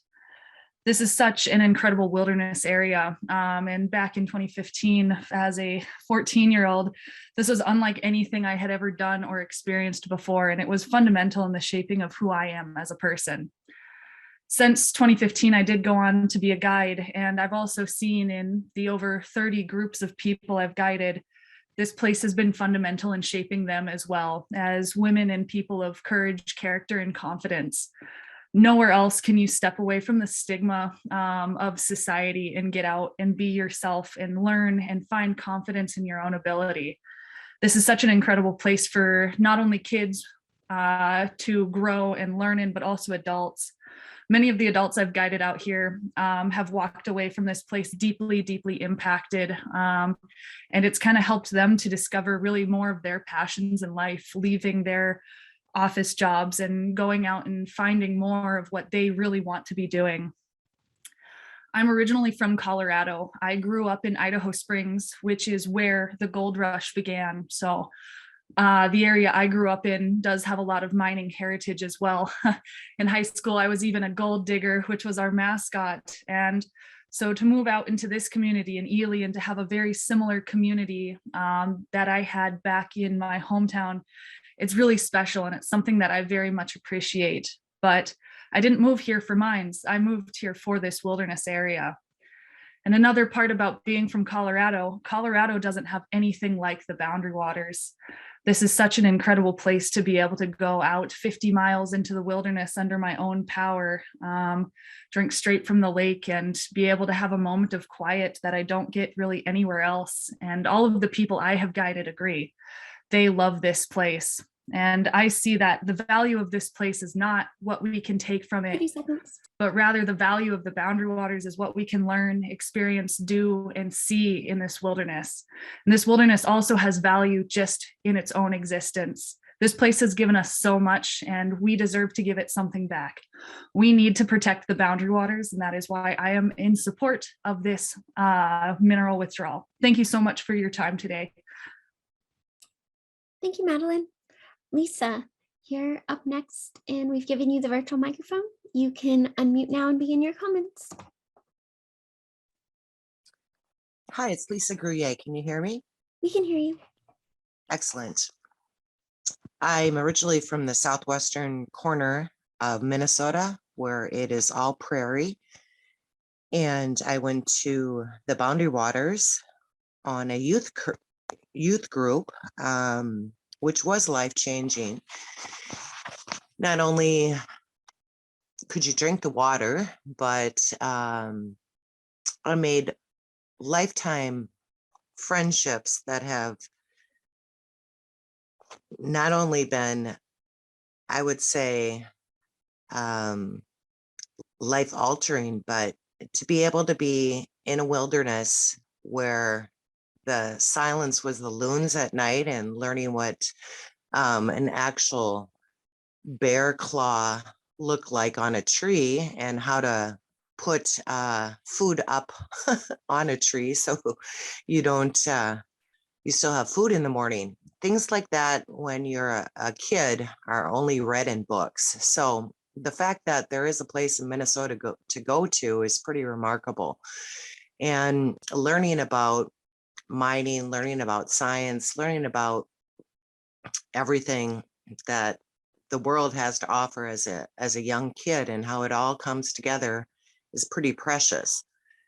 Now, unless we can somehow put a dam 50 feet underground and protect all the water that will eventually go downhill and all the way into Canada, I'm not quite sure how we can stop and protect a potential outbreak of acid that is likely to happen if all the science tells us from all the other plants that have used this technology, it seems like the math is wrong. And I'm not a scientist by nature, a journalism major. However, it seems like it's also a matter of acres.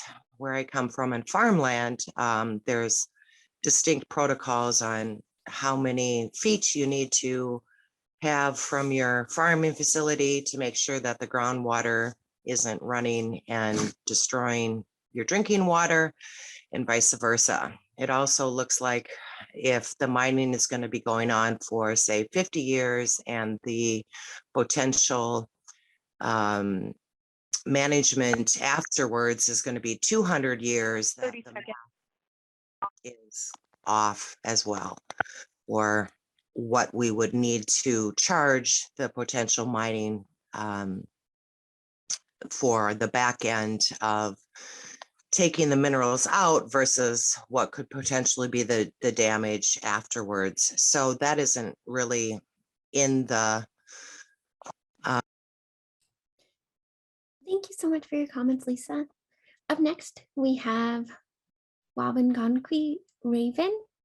If you've joined us, please raise your virtual hand so we can unmute you. And if you've joined us by phone, press *9 to raise your virtual hand and *6 to unmute yourself. You have 30 seconds to begin your comments.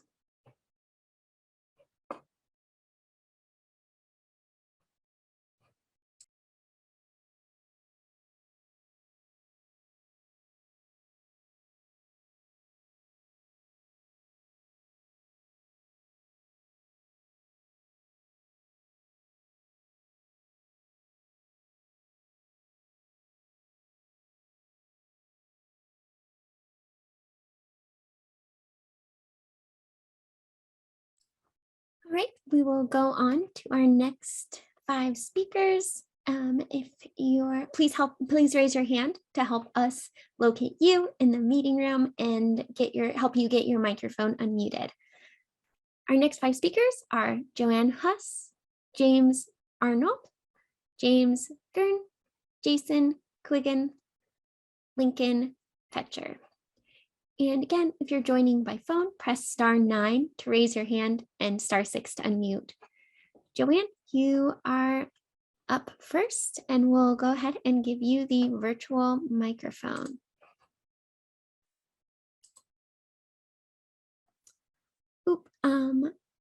Joanne, it looks like you might be using an older version of Zoom, and we won't be able to unmute you at this time.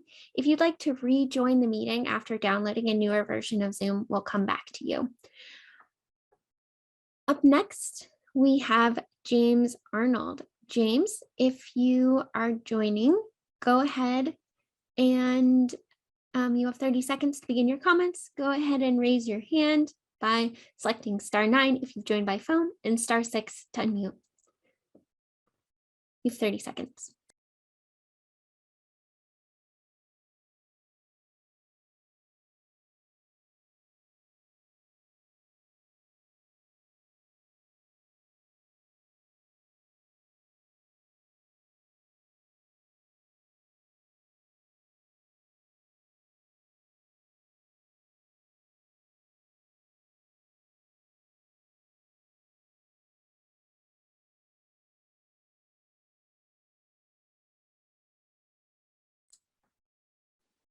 All right, up next, we have James Kern, and we've given you the virtual microphone. James, you have 30 seconds to begin your comments, but go ahead and start your comments now.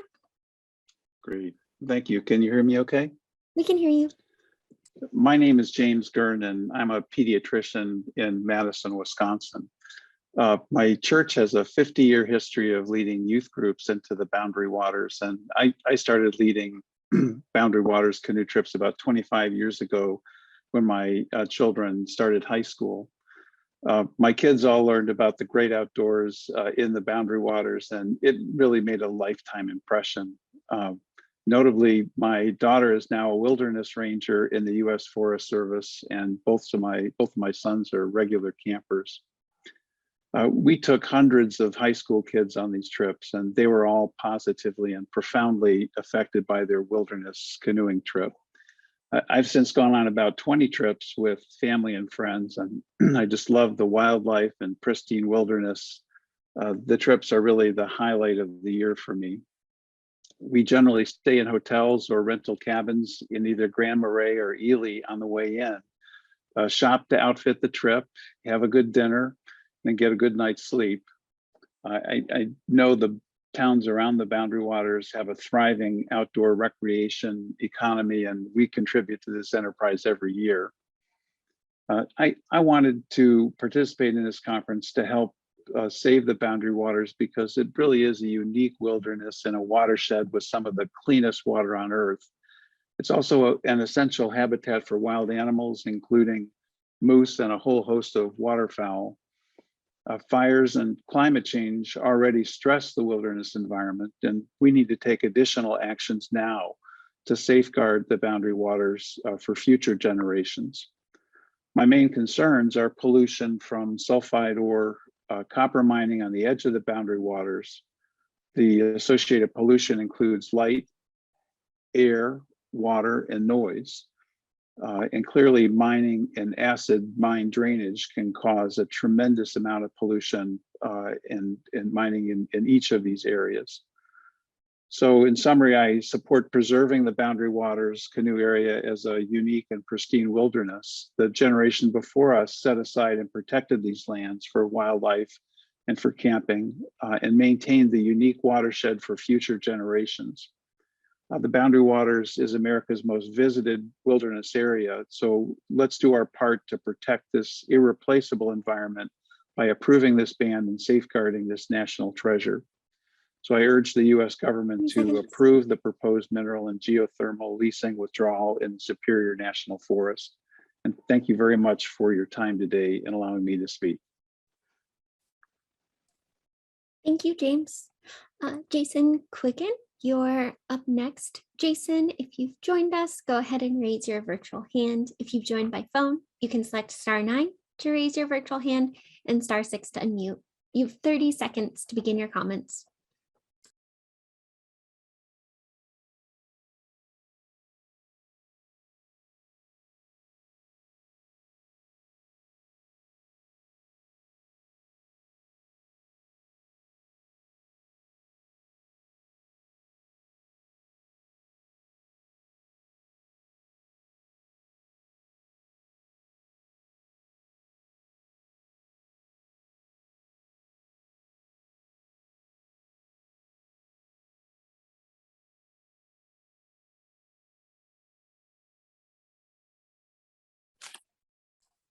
All right, Lincoln, you're up next.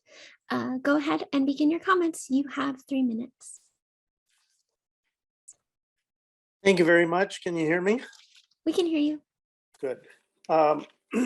Thank you for having this hearing. It's very important. Global warming is the most critical problem that we face, and transitioning from damaging greenhouse gas emissions to zero emissions is complex. Clearly, 2 paths of transition are required. First, maintaining and restoring and increasing natural ecosystems, which are needed to sequester greenhouse gases and stop the greatest species extinction since the meteoric extinction of the dinosaurs. Second, we must develop technologies to provide the energy systems we need without polluting. Current technologies require the mining of minerals that are toxic, and there are valid concerns about the abusive labor practices for some mining operations. I understand and agree with the need to stop abusing people. The long-term negative impact of copper sulfide mining, given the failure of containment of toxic tailings of almost every copper sulfide mining operation in the world, this record gives no reason to believe a mine in Rainy River watershed would be different. Technology development of new ways to design and manufacture green energy components, especially with a focus on eliminating the use of toxic minerals, is already happening. It's far more likely that energy generation and storage systems will be developed so that the components don't use toxic minerals than the development of ways to guarantee the securing of toxic tailings left from mining. The northern Minnesota ecosystems are delicate and irreplaceable.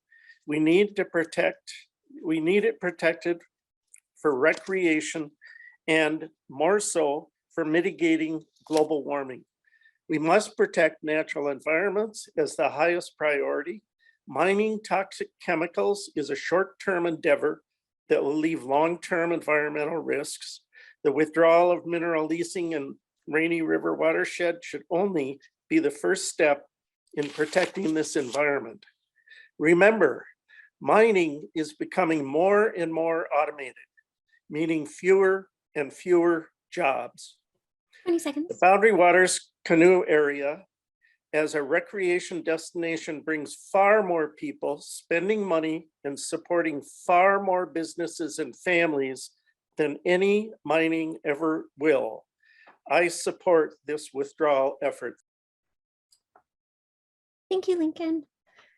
We'll go quickly back to Joanne. Joanne Huss, if we weren't able to unmute you due to the version of Zoom on your computer, if you switch to phone audio, we can try again, or please download the latest version of Zoom. It should only take a minute and we'll come back to you. Please raise your hand when you're ready to be called on again. I'll also note for folks that we are accepting written and verbal comments, and those comments are weighted equally. All right, we will go on to our next 5 speakers, but before that, I'm going to thank Dave and Shannon for joining me up on the screen. Dave and Shannon, is there anything you'd like to share before you leave the screen? I would just like to thank everyone for their comments, and I will continue listening even though I am not on screen. Thank you. Thanks, Dave. Shannon? Yeah, just, thanks to everyone for taking time out of their day today to join us here and provide your comments and perspectives. We appreciate that, and we'll continue to listen. Thank you. Wonderful. Thank you both. And now, Lindy Nelson, Assistant District Manager, Northeastern States District Office, Bureau of Land Management, and Sheree Hamilton, Deputy Regional Forester, will join me on screen. Hi to you both. Thanks for joining. Before we go to our next 5 speakers, I see Joanne has raised her virtual hand again. Joanne, we're going to give you the virtual mic.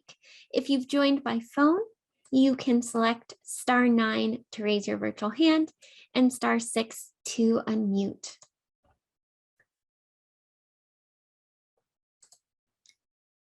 All right, Joanne, it looks like we might still be having a software issue. So we're going to go on to our other panelists, and I'll ask someone here helping with the tech to give you an email address that you can email if you'd like to work through some of these technical difficulties.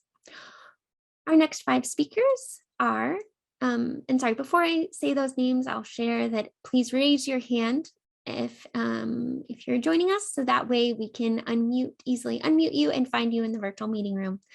Our next 5 speakers are Joshua Medley, Nick Salvink, Bonnie Keeling, Gregory Lays, and Daniel Iverson. Joshua, you are up next. Go ahead and you have 30 seconds to begin your public comments.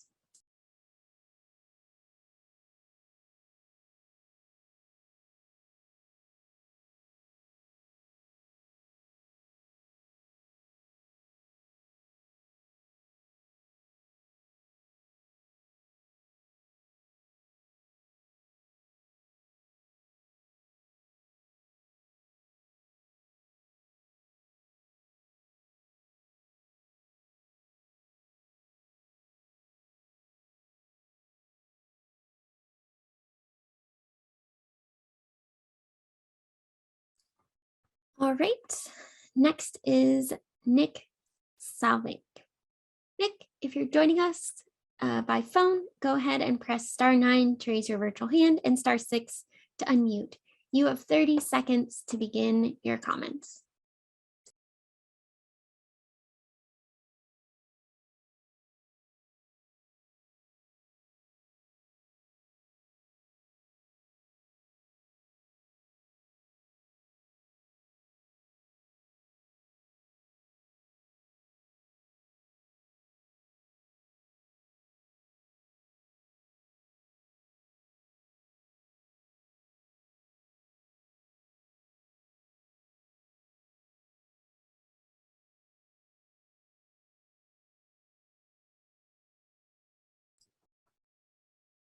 All right, we'll go on to our next speaker, Bonnie Keeling.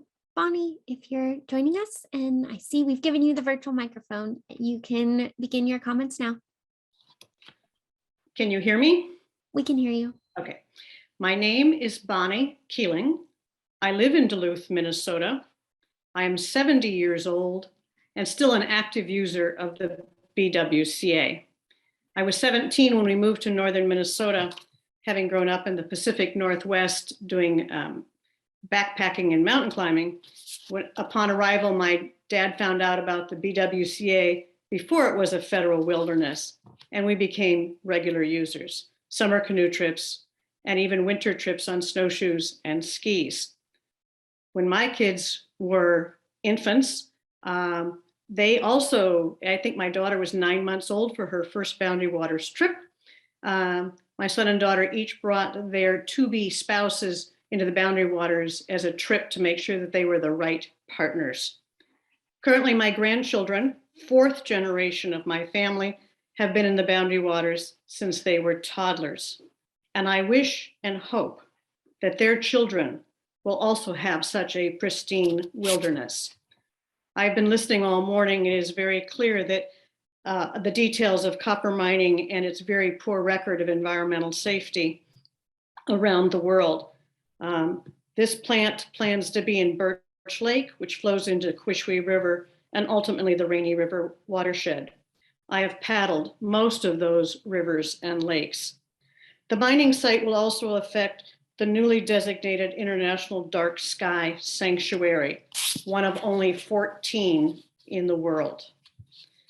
I asked the BLM to withdraw the sulfide or copper mining project from this one-of-a-kind wilderness based on the waterway with a dark sky sanctuary and leave this precious gift for the next 7 generations, not just 20 years. Thank you. Thank you, Bonnie.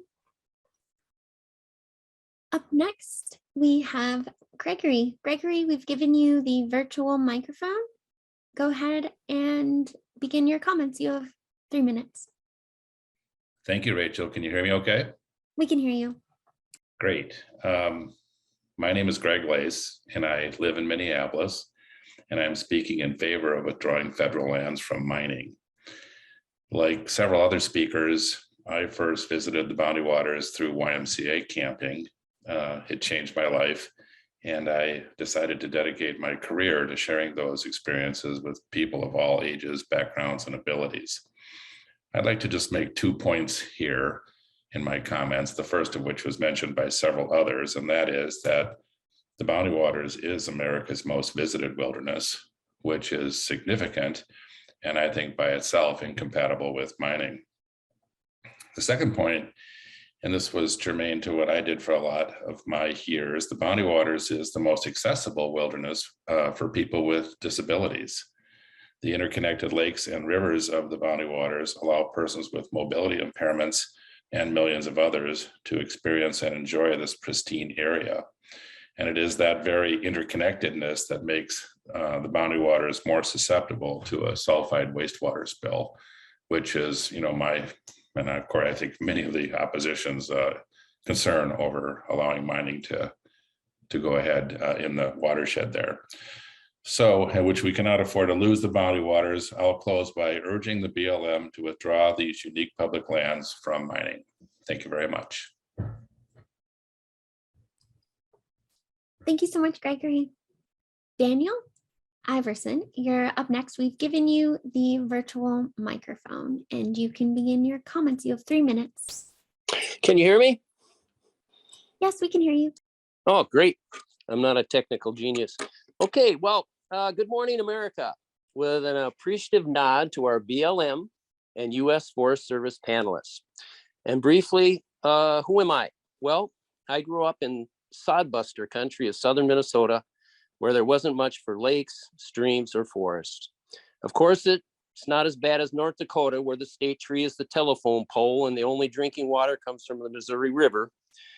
And over the past 40 years or so, I have boated, canoed, camped, hunted, fished over a fair part of northern Minnesota. I also have many close relatives in the north, and we have family properties in Ely. I am not an engineering executive, paid lobbyist, or trade spokesman with claims to thousands of equally minded members.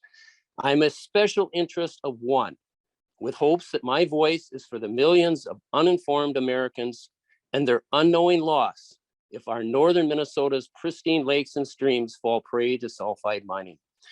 This USDA and BLM and other hearings are necessary because proper science, procedures, and regulations were circumvented during a previous administration. Many small rural towns throughout Minnesota, like Ely, Tower, and Virginia, have suffered yet survived and ultimately built healthier communities. Our stubborn and proud northern communities have survived not because of mining, but despite of it. Now, sitting atop a wealth of clean lakes, streams, and virgin forests, Minnesota's north is rapidly becoming a mecca for outdoor enthusiasts, as well as those seeking nature's respite from city strife. Mining jobs come and go, mostly go, leaving broken communities to fend for themselves. And if the historical precedents of copper nickel mining prevails, this most toxic industry in the world in such an ecologically unique and sensitive environment will be brief as heavy metals begin penetrating the subsurface and public concern mushrooms into outrage. As for the strategic metals extracted by these foreign national mining interests, they will, as they always have, found their way into the international market. The real truth is that the overwhelming, unbiased, I say unbiased view of the scientific and financial experts concerning sulfide mining in our water world of northern Minnesota 30 seconds. Is decidedly negative with tragic projections. Some misjudgments are correctable. Sulfide mining is not. Therefore, please consider supporting the increasingly financially productive, popular, self-sustaining recreational industry that has stabilized our north for so many decades. In the end, it is better to acknowledge the finality of sulfide mining to Ely, Virginia, Hibbing, and others in the Iron Range. It would be Thank you, Daniel. We'll go on to our next 5 speakers now. And before we go to our next 5 speakers, I'll remind everyone to please raise your hand to help us locate you in the virtual meeting room. Call-in listeners can raise their hand by pressing *9 and unmute themselves using *6. Our next 5 speakers are Roger Scraba, Patrick Byron, Joel Smith, Danita Dallentine, and Adam Dunanik. Roger, we'll give you the virtual microphone and you may begin your comments. You have 3 minutes. Thank you. Thank you. Appreciate the opportunity. My name is Roger Scraba. I'm a wilderness fishing guide, a carpenter, chairman of the St. Louis County Planning Commission, trail administrator for the Tomahawk Snowmobile Trail, president of Club Mesabi, a bicycle trail, and I'm also the mayor of Ely. I was born and raised in Ely. My first trip in the B-Dub was as an infant. I have guided thousands of people in the Quetico Superior area for over 40 years. I chose to live in Ely after my graduation from North Dakota State University. In the past 40 years, I do not have a 401k like my friends that have worked in the mining industry. To even say the two are comparable is disingenuous at best. With that, I do not support the withdrawal that the Forest Service is asking. I would like to echo what Frank Angaro and Ida Rozkovina testified to. The question I have for the Forest Service is, why are you not using the EIS? In my experience, in all the things that I said I've done, whenever it gets crunch time, we always use the EIS, and that gets everything out, whether it's a economic issue, a social issue, environmental issue. And yet you're circumventing that and going right to an outright ban. So what happened to the process? Why aren't you using that? And I highly encourage you to use that instead of going to an outright ban. The process that the mining company right now is using will be vetted. If it doesn't meet the standards, it won't go. I can tell you from my experience that I've guided the thousands of people. We talk about this around the campfire all the time. I bring it up because they ask me about my local. We are the stewards of this land. We've been here. I've been here. Have I been perfect? Absolutely not. Do I see the value of the boundary waters? Absolutely. I have people from the south that think, how come there's not a dock in here? That's because it's not allowed. And just to be funny, I tell them, when we won the War of the States, this is what you got. Okay, it's not going to happen. And that's my southern people that I have fun with. But I look at our area and where we are and what we're doing, and I think that we have a firsthand in what goes on in this area, and we do not want to pollute it. We trust the science. We have to look to the science and not the political science, but the actual science. Thank you for the opportunity. Thank you, Roger. Up next, we have Patrick. Patrick, if you have joined us, you have 30 seconds to begin your comments. And if you've joined by phone, you can press *9 to raise your virtual hand and *6 to unmute.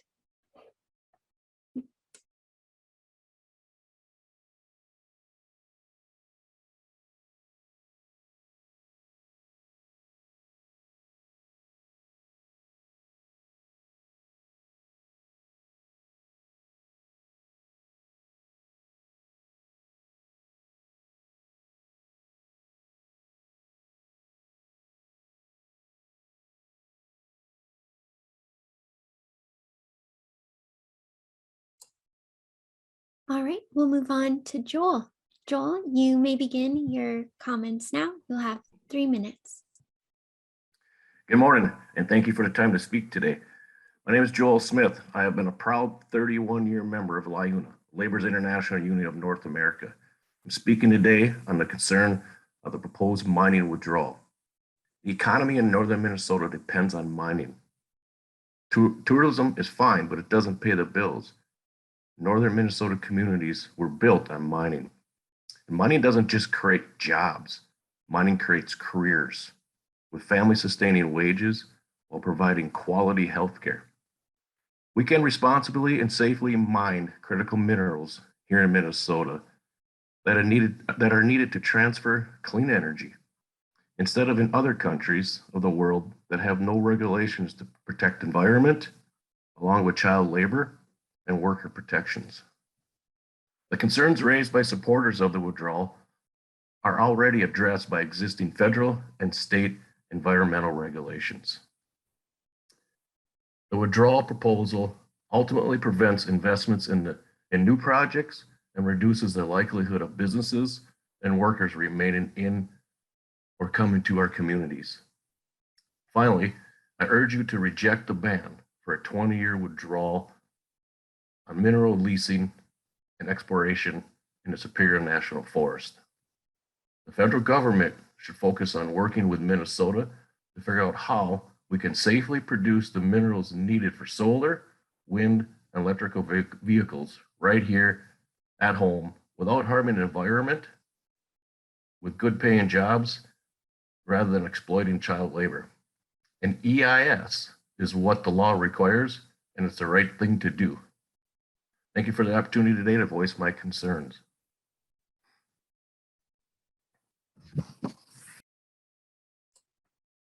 Thank you, Joel. Up next, we have Danita. Danita, we've given you the virtual microphone. Go ahead and begin your comments. You have 3 minutes. Thank you. Thank you for letting me share. I'm here today because the Boundary Waters is a very special place for me. In my youth, I led numerous canoe trips, and as you've heard so many times in this process, it changed lives. And although I no longer live in the Midwest, I still work with youth through the YMCA.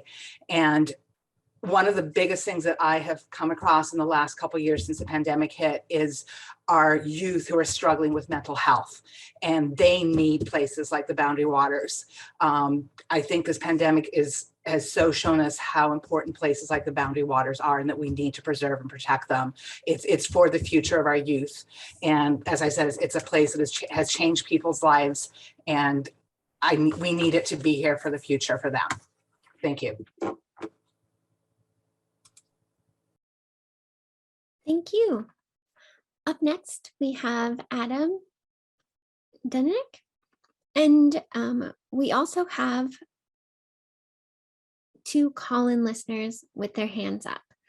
So we'll give, before we go to 30 seconds, I'm going to give the virtual microphone to the number ending in 554.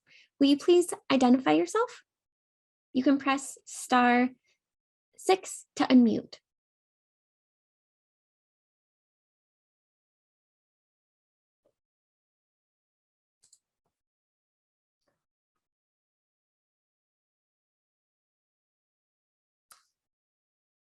Right, for a call-in listener, number ending in 554, go ahead and unmute yourself. We've given you the virtual microphone. Hi, it's Adam here. Can you hear me? Hi, Adam, we can hear you. Thanks for Great, joining. thank you. Yeah, go ahead and begin your comments. You'll have 3 minutes. My name is Adam Dunik, and I'm the Director of Government Affairs for the North Central States Regional Council of Carpenters. We represent 28,000 skilled construction professionals who work in many sectors of the economy. In addition to my position in the leadership for the Carpenters, I'm also the Vice Chair of Jobs for Minnesotans. And unlike some of the activists who are deceptive about whose interests they represent, I'm proud to be here for working people, blue-collar jobs, and the economic opportunity that represents industry and labor. The future of mining in our region is a driver for jobs and our economic opportunity for our members and their families, and I'm here to speak strongly against the mining withdrawal application. There's been this notion around for some time that the policy and regulatory debate that says we have to choose between mining and clean water or jobs in the environment. And I'm here to dispense with this notion. This false choice must be set aside if we are going to be serious about tackling climate change. This false choice must be set aside because it's based on a number of false premises. Let me explain further what I mean about these false choices. First, the presumption that any and every mine is going to pollute or destroy the Boundary Waters is simply untrue.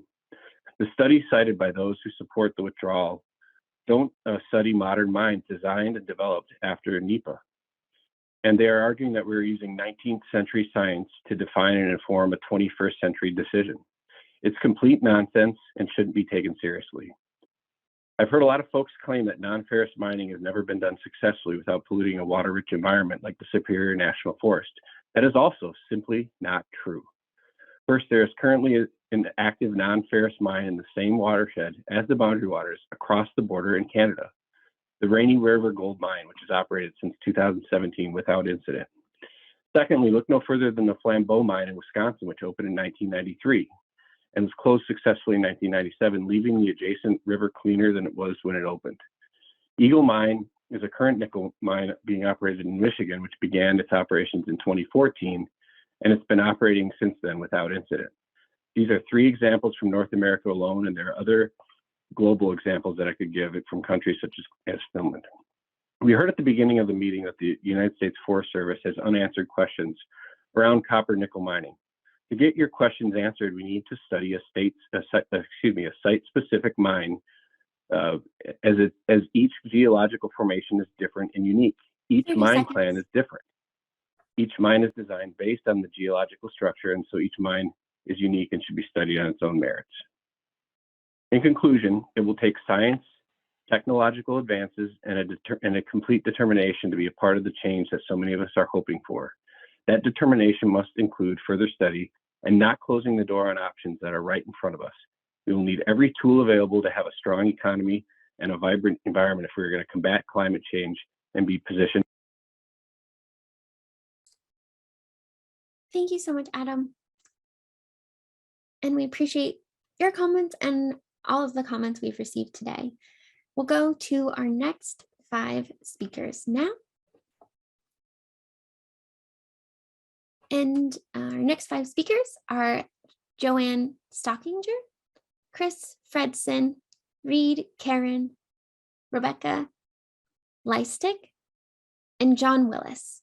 If you joined us, please raise your virtual hands now, and call-in listeners can press *9 to raise their virtual hand and *6 to unmute themselves.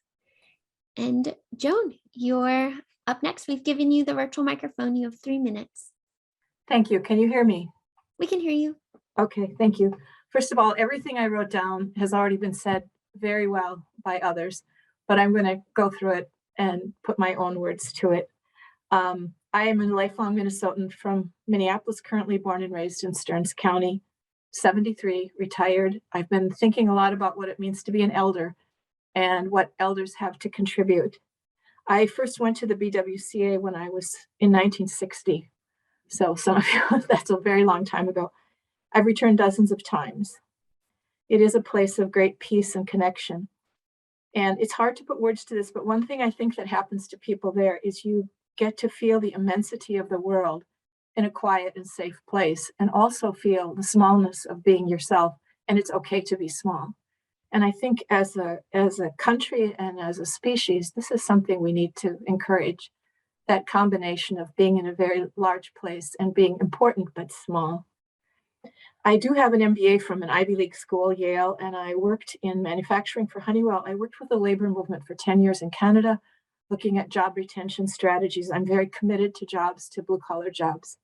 Mining is tough because mining comes and it does go. And one of the examples cited by the previous speaker was a mine that opened in 1993 and closed in 1997, and it didn't have pollution problems. But what it did have was it closed in 4 years. I understand how important it is to make commercial decisions, but I think in our country right now, we've gone too far. Commercial decisions trump everything, and very short-term decisions trump long-term. For people of the region, tourism is forever. How can we enhance the visitor revenue stream through educational, cultural experiences, others? The extraction economy, as I said, is always short-lived. I did a lot of business plans on a lot of businesses, and a lot of Canada is struggling to get over being a resource-based economy to a more diverse economy. We humans face a lot daunting challenges. I think one of the most important things is we have to trust each other and work together.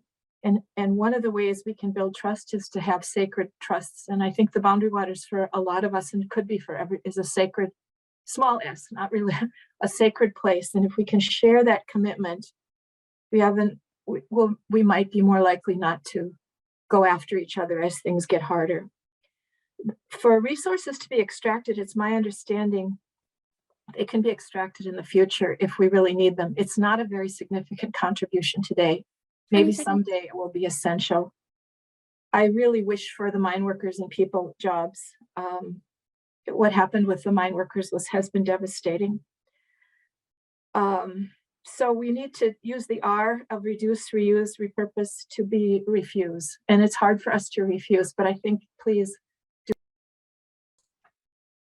Thank you, Joanne. Chris Fredson, you're up next. We've given you the virtual microphone. Go ahead and begin your comments. Can you hear me? We can hear you. Thank you. My name is Chris Fredson. I live in St. Paul, Minnesota. I'm a proud Wellstone Democrat and a supporter of President Biden. I'm a member of LIUNA and a sustaining member of Clean Water Action. And I care strongly about protecting our environment, clean air and water, and the BWCA. I grew up in northern Minnesota in a strong community with quality public schools and good paying jobs.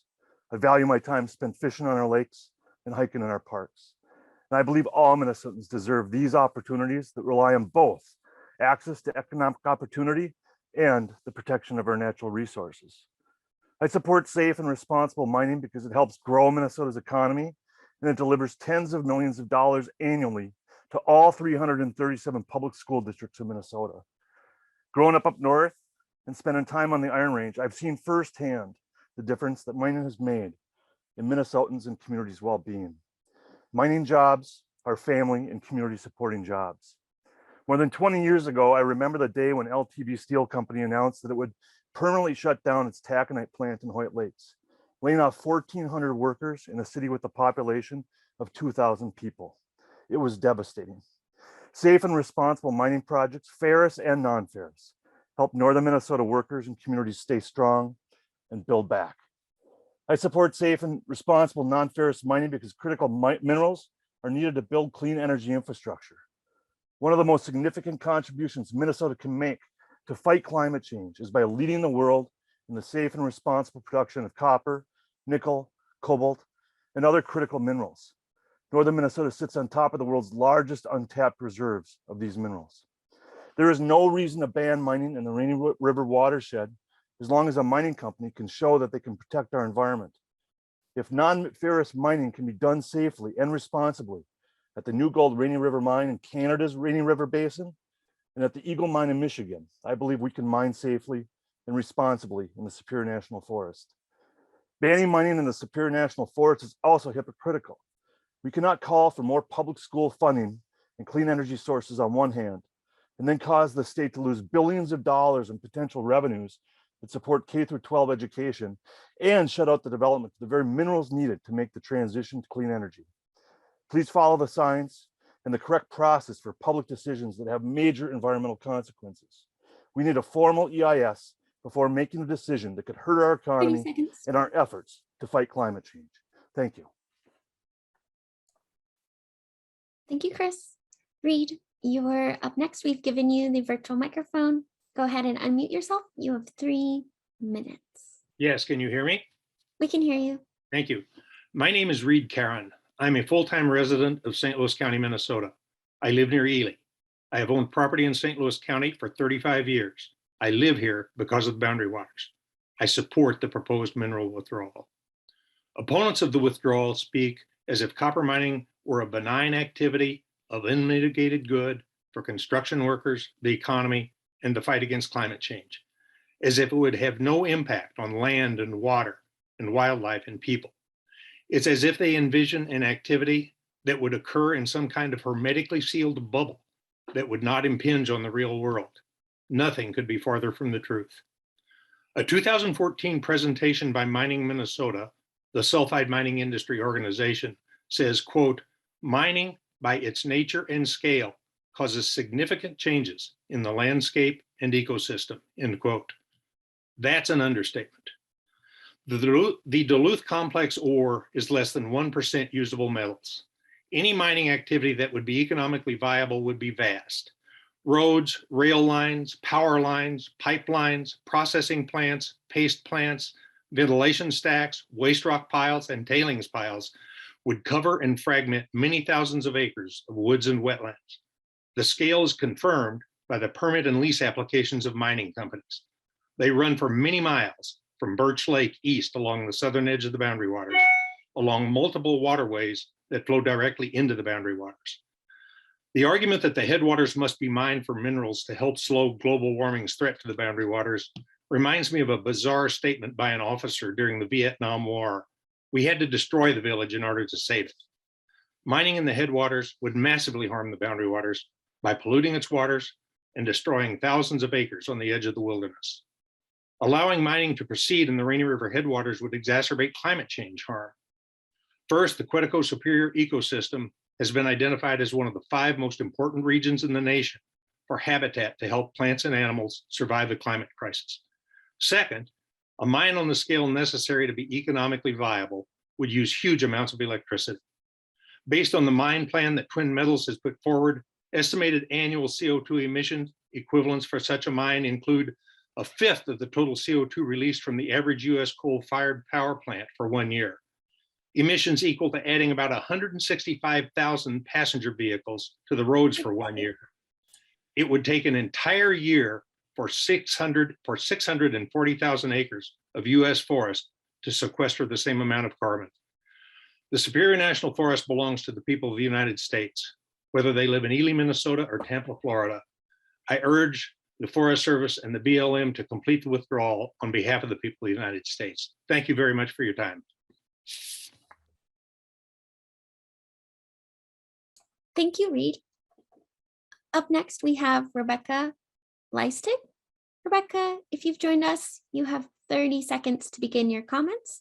And if you're calling in, you can press *9 to raise your virtual hand.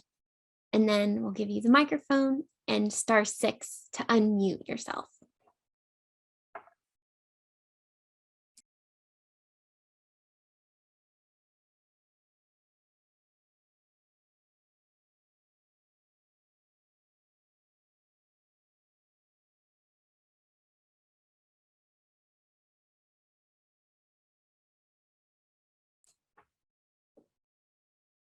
All right, we'll go to our next speaker, John Willis. We've given you the virtual microphone. You have 3 minutes.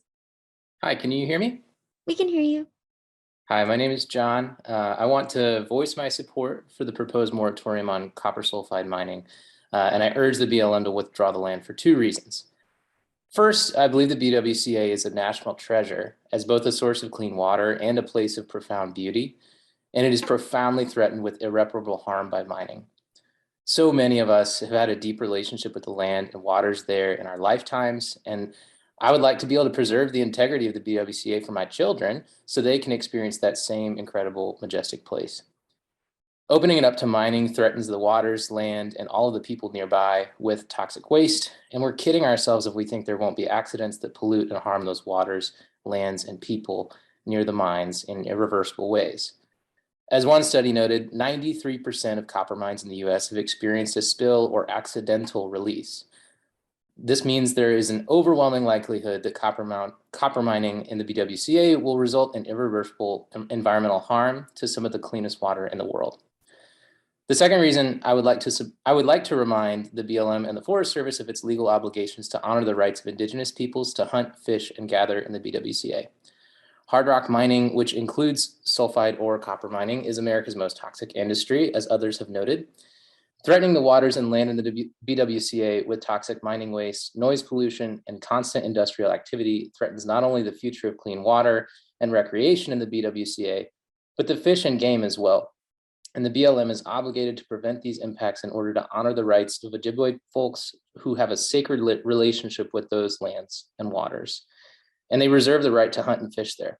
It's not just a matter of preference, but a treaty obligation. A 20-year moratorium will support these obligations and safeguard this place for our children and hopefully their children as well. Thank you. Thank you, John. We'll go to our next slide now. And you'll see we've dropped the information to provide written comments in the chat. Written comments and verbal comments have the same weight in the decision-making process. So, feel free if you don't get a chance to provide verbal comments today to put your comment, to send your comments in writing or in addition. Our next 5 speakers, please raise your hand if you, so we can locate you in the virtual meeting room and assist getting your microphone unmuted.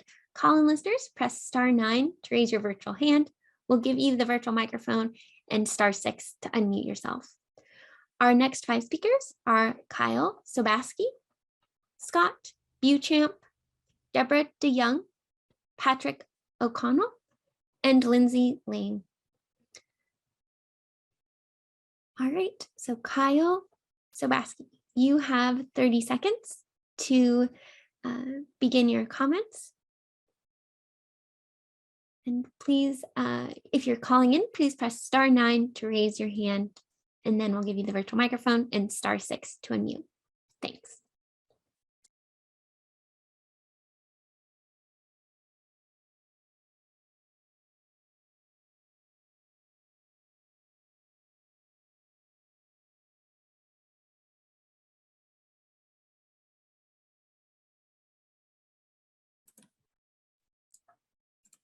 We'll go on to our next speaker. Scott, you have the virtual microphone. You may begin your comments. Hello, can you hear me? Yep, we can hear you. Great, thank you. My name is Scott Beauchamp, and I am the Policy Director for the Friends of the Boundary Waters Wilderness. We strongly support this science-based mineral withdrawal. Friends was founded in 1976 for the purpose of passing the BWCAW Act, a law that passed in 1978 and gave the boundary waters the protections we so value today. In 45 years of protecting the wilderness, we have seen no greater threat to the future of the boundary waters than copper sulfide mining. We don't speak out because we hate all mining. We speak out because the science on copper sulfide mining is clear. Copper sulfide mining in the water-rich environment of Superior National Forest poses an existential threat to the boundary waters and Minnesota's clean water as a whole. Why is it so dangerous? Simply put, this is the wrong industry in the wrong place. The EPA ranks this as the most polluting industry in America by chemical releases. This type of mining is fundamentally different than traditional iron ore mining and has never been done before in Minnesota. We often hear the claim that modern technology can somehow make this mining pollution-free. However, when you look at the specific mine plans for the two proposed copper sulfide mines in Minnesota, PolyMet and Twin Metals, you will see that they are not proposing groundbreaking technology and are actually proposing technology that has failed time and again. There's no proof this type of mining can be pollution-free. And in fact, the industry groups testifying today that this type of mining can be done safely are the same groups that lobby fiercely against the Minnesota legislature enacting a prove it first law that would require these mines actually prove they can be done pollution-free before a permit is granted. If copper mining supporters are so sure they can do this safely, why are they against having to prove it?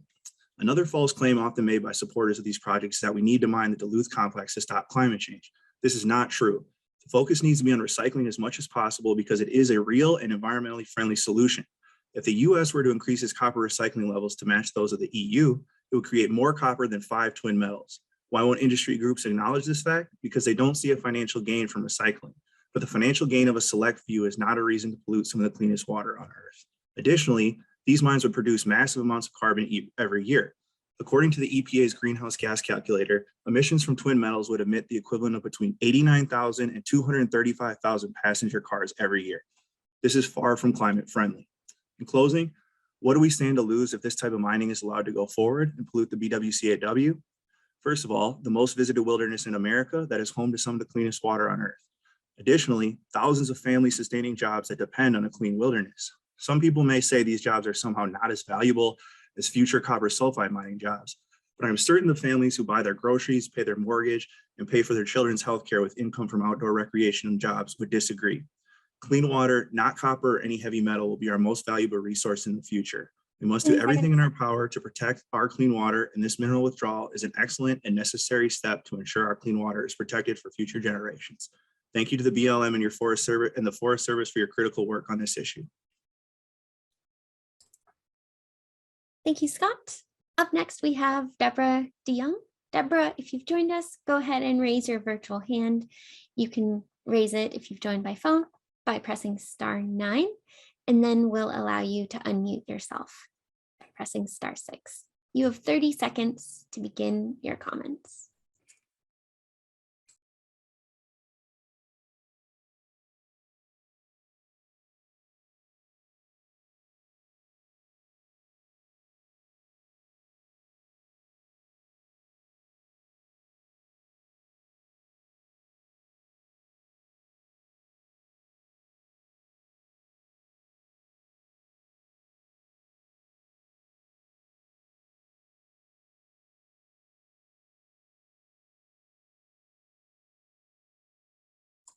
All right, we'll go on to our next speaker. Patrick O'Connell will give you the virtual microphone and you have 3 minutes. Hi, can you hear me? We can hear you. Hi, my name is Patrick O'Connell. I am a proud member of Labor's Local 1097 in Virginia, Minnesota. I have been in the skilled construction labor force for almost 7 years now. I have been elected as an executive board member of my local for 4 years. My family is a huge motivator on why I've worked so hard in my career. I want to provide them with a good life and show them the importance of what I do. Being a part of new infrastructure projects has been very rewarding in my career. My family and I love the outdoors.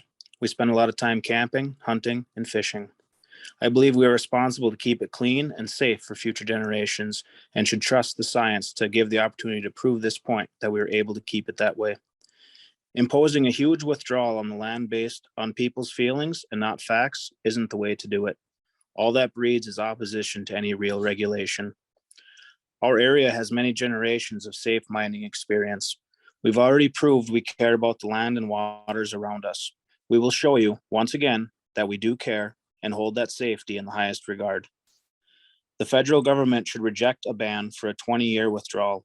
Instead, we should already follow the current laws in place in regards to this process. The federal government should be working with us and respecting our option to go forward with this safely. We need to invest in solar and wind infrastructure, but we need these copper and nickel minerals to move forward with this. We shouldn't be relying on foreign minerals from countries that have proven unsafe mining conditions and huge child labor law issues. In closing, I urge you to follow the science, but also the correct process that is already in place. We need a full, complete, and formal environmental impact statement before making a decision. Anything short of this could cripple our economy and our fight against climate change. An EIS is what the law requires, and it's the right thing to do. I appreciate your time in taking my comments. Thank you, Patrick. Up next, we have Lindsay Lang. And Lindsay, we'll give you the virtual microphone and you can begin your comments. You'll have 3 minutes.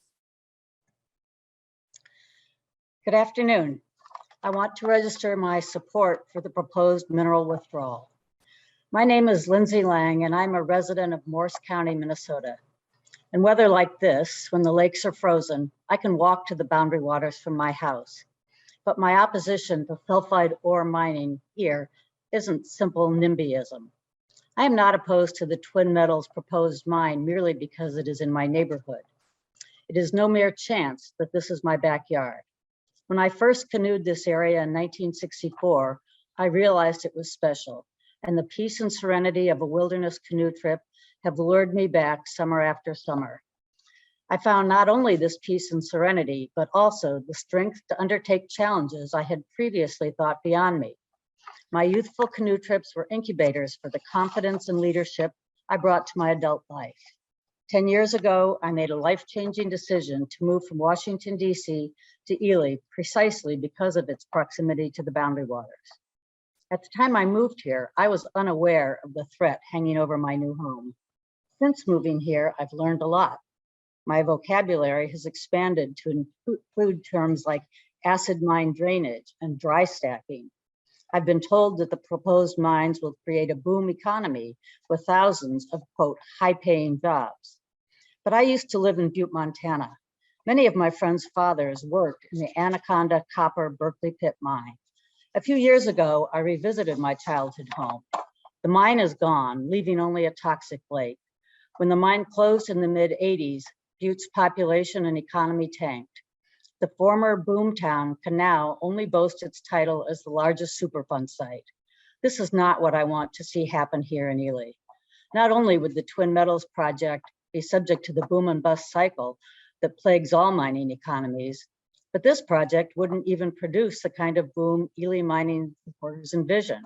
Automation will supplant the mining jobs remembered by longtime Ely residents. For these reasons, I oppose sulfide ore mining here. It is wrong to endanger this area without first understanding all of the risks of this type of mining in our water-rich environment and the limitations of modern technology to contain those risks. And to my neighbors who say, yes, in my backyard, I say, let's give the scientists and economists the 2 years they need to perform comprehensive analysis necessary for Forest Service and BLM officials to make their decision on whether this is the right place to allow copper sulfide mining. Thank you for the opportunity to express my concerns. Thank you, Lindsay. We'll go to our next 5 speakers now. And again, please raise your hand to help us locate you in the virtual meeting room and assist you in getting your microphone unmuted. Our call-in listeners can press *9 to raise their virtual hand, and then we'll give you the virtual microphone and *6 to unmute.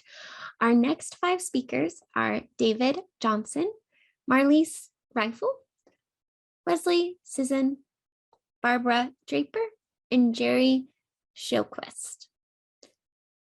All right, David, you have 30 seconds to begin your comments, and we've given you the virtual microphone. Go ahead and unmute yourself.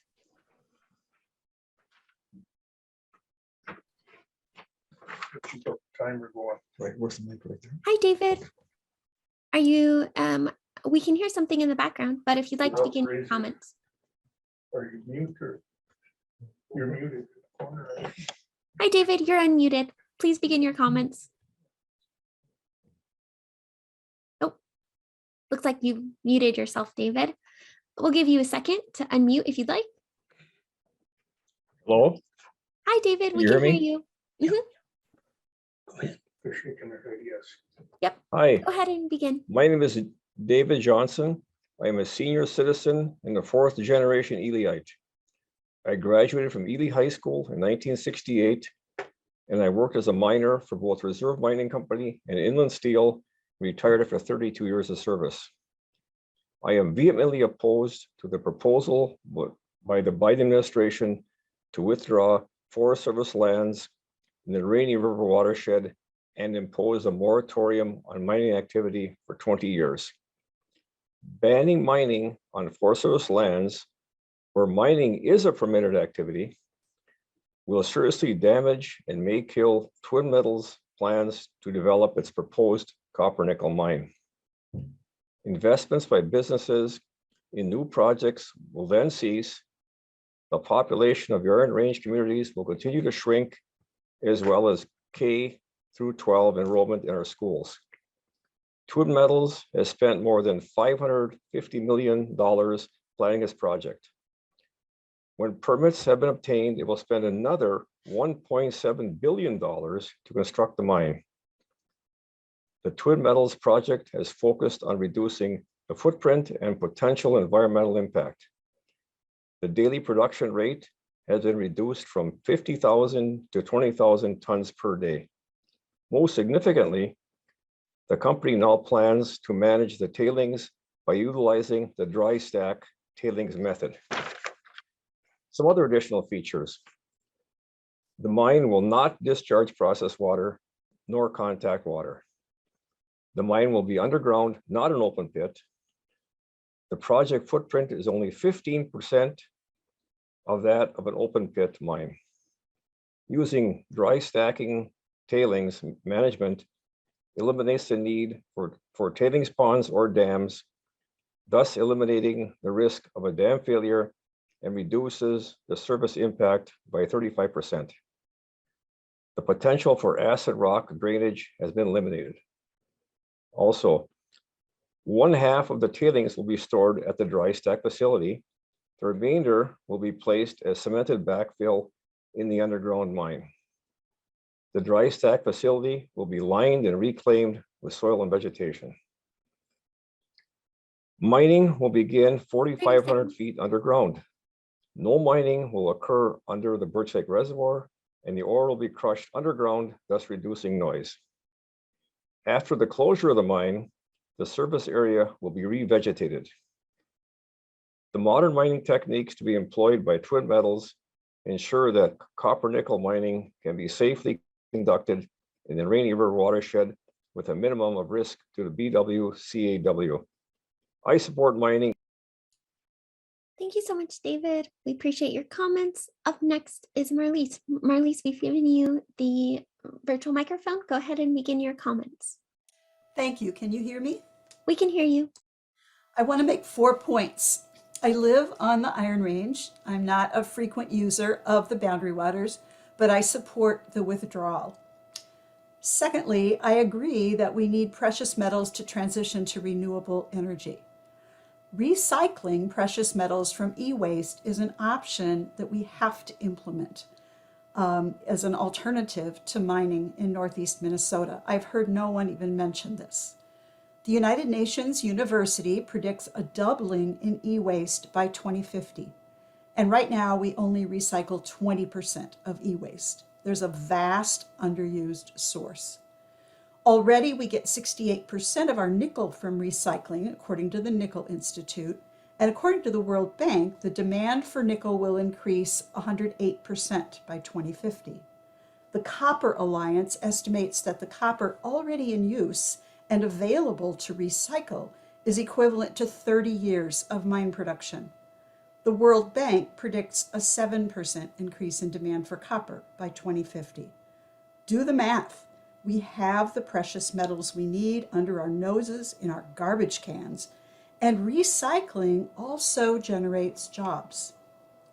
Third, I live in Northeast Minnesota and I work on local food access and advocacy, and I work with local farmers, and they are extremely concerned about the future water quality. And fourth, I support the local Indigenous community in their opposition to precious metal mining in Northeast Minnesota on treaty lands. Thank you so much for the ability to comment and for listening. Thank you, Marlise. Up next is Wesley Stinson. Wesley, we've given you the virtual microphone. You can unmute yourself now and begin your comments. Hi, can you hear me? We can hear you. All right. Hi, my name is Wesley Sisson. I was born in Brainerd, Minnesota, and grew up my entire life in northeastern Minnesota. I'm a historian. I graduated from the University of Minnesota Duluth, and I currently work in Itasca County on the history of this region.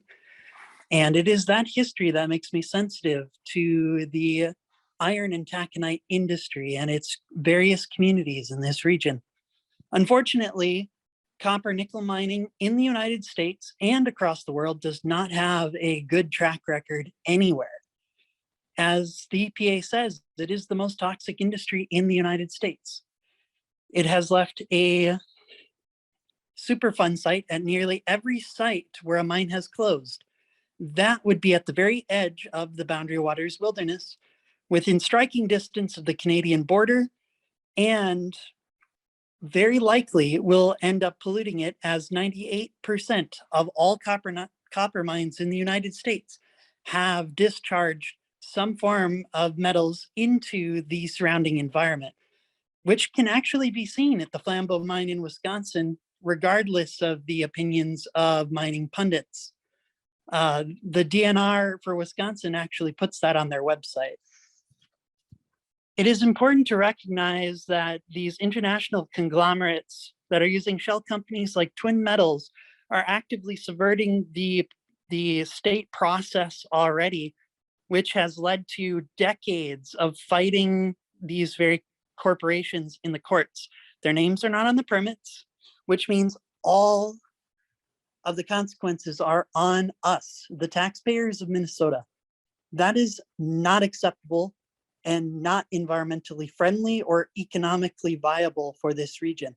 500 years of perpetual cause of pollution in the form of sulfide tailings basins is not permissible for a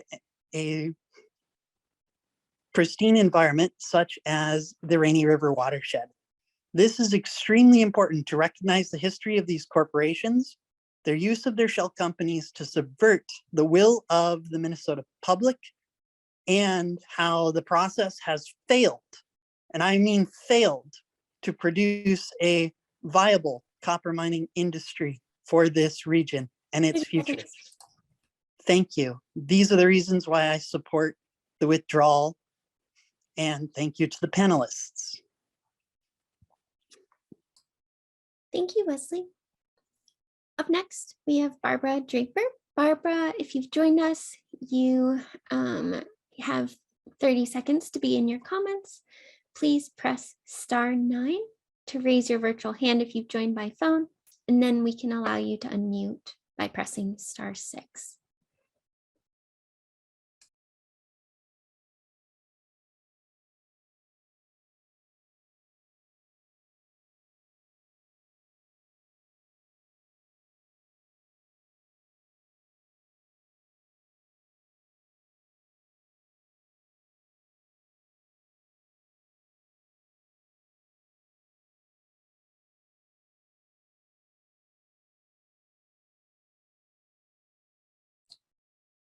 All right, we'll go on to our next speaker, Jerry Zoquist. If you have joined us, please raise your virtual hand and we will unmute you and allow you to begin your comments. All right, we will give you the virtual microphone now. You have 3 minutes. Go ahead. Hi, can you hear me? We can hear you. Hi. Yes, I live on the Iron Range and I'm an attorney. I've heard a lot of people talk about, the mining and how much we need the products that would be derived from this mining. But it makes no sense to me. This is a foreign corporation.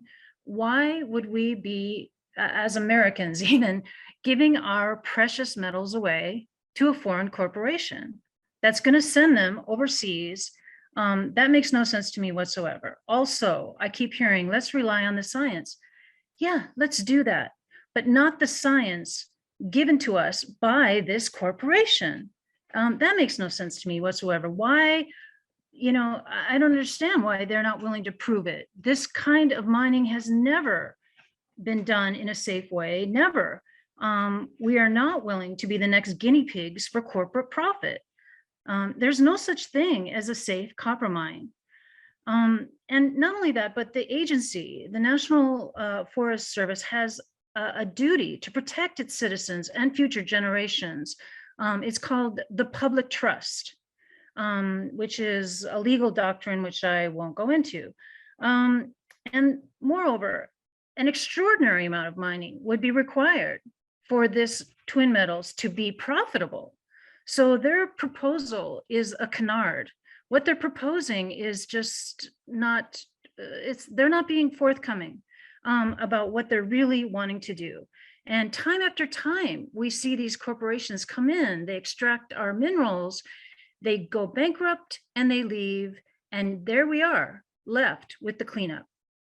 So I just think that the BWCA is too precious. What we need water. Sure, we need jobs, but we need potable water. Water is the most basic fundamental component of life on Earth. And more than anything, we need clean water.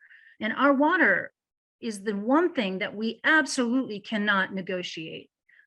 Any other thing, this is not iron ore, this is not taconite, this is copper sulfide mining. And not only that, but for Minnesota even, well, this is the National Forest Service, but there's other, Michigan, all the Great Lakes, all the states bordering the Great Lakes, all the states bordering the Mississippi River, Canada, and all of the Atlantic Ocean and the tribes, which we have sovereign treaties with, need to be considered. And so this is, I just cannot, it's ridiculous. So I just can't believe we're actually talking about this today, honestly.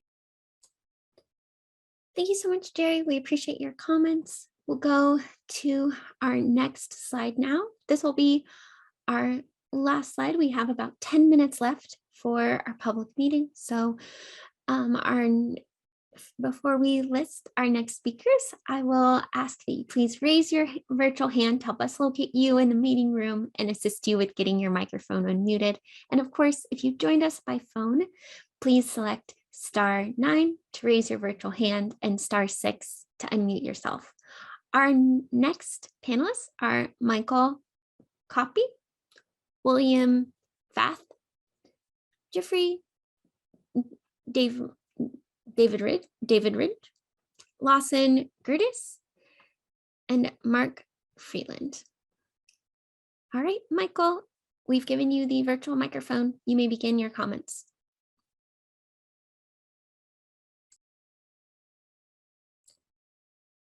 Michael, you'll be able to unmute yourself at the bottom of your screen. Okay, can you hear me now? We can hear you. Okay. I'm sorry, Michael, we're getting a little bit of an echo. If you're in the room with someone else watching, please just mute their audio. Go ahead. Okay.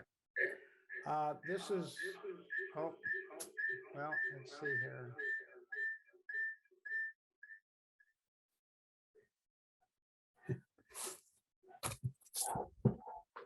You have more than one line open, Michael. You might need to mute one of them. Let's see if this helps.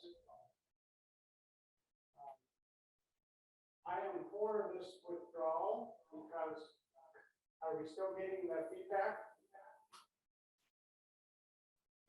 Sorry, Michael, we're not getting the feedback, but you sound very far away. Let me try. I would say go ahead and come back to the computer with the microphone and we'll try to listen through that feedback. Okay.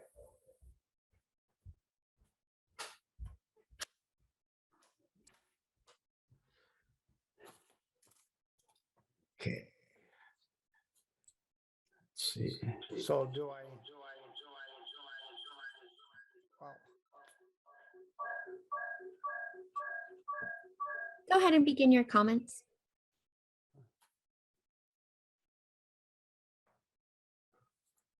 okay. Can you hear me? Yes, we can hear you. Thank you so much, Michael. Go ahead.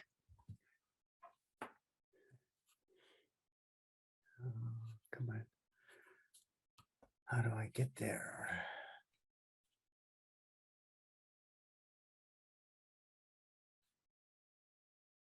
Okay, Michael, we'll start your 3-minute countdown now.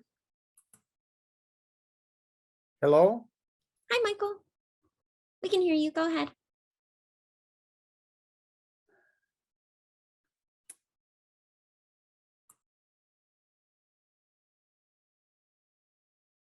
Oh, Michael, I think No? we can hear you.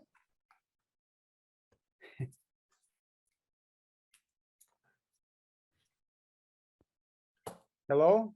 Hi, Michael. We can hear you.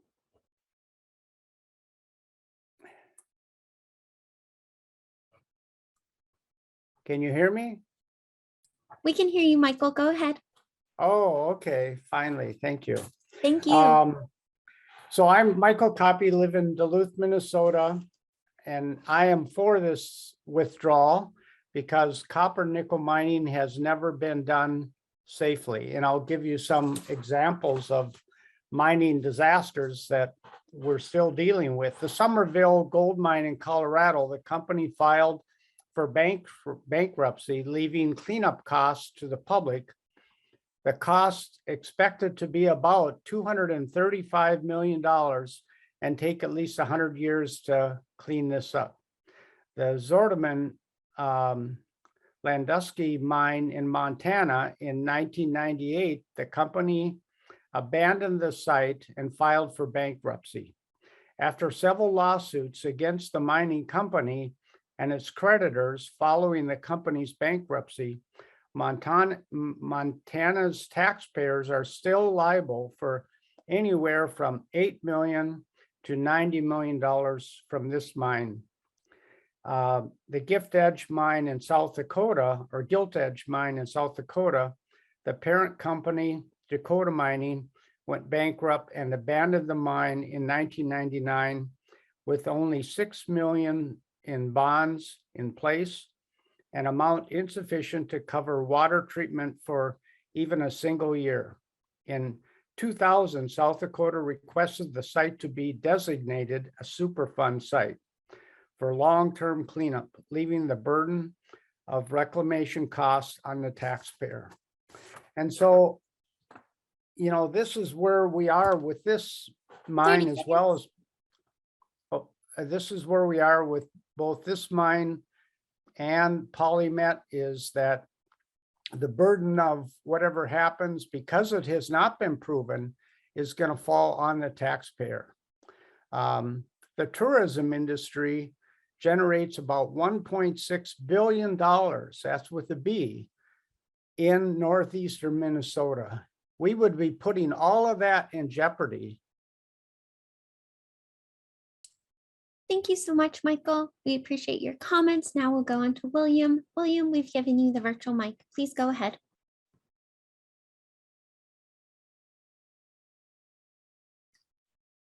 Hi, William. We're not currently hearing you. If you want to check your audio settings, just make sure you have the right microphone selected, and then you can begin your comments. And we'll have 30 seconds to begin your comments. Can you hear me? We can hear you. Okay. My name is Bill Fast and I live in Oregon. However, I was born and raised near Chicago and both of my parents were from Minnesota. It was my dad who first took me along with my mom and my brother to the Boundary Waters back in 1978 when I was 15. That was when our family first contributed to the local economy, supported at least in part by the Boundary Waters. Since then, I've returned to the area every decade of my life. I've probably made 30 trips or so to the Boundary Waters.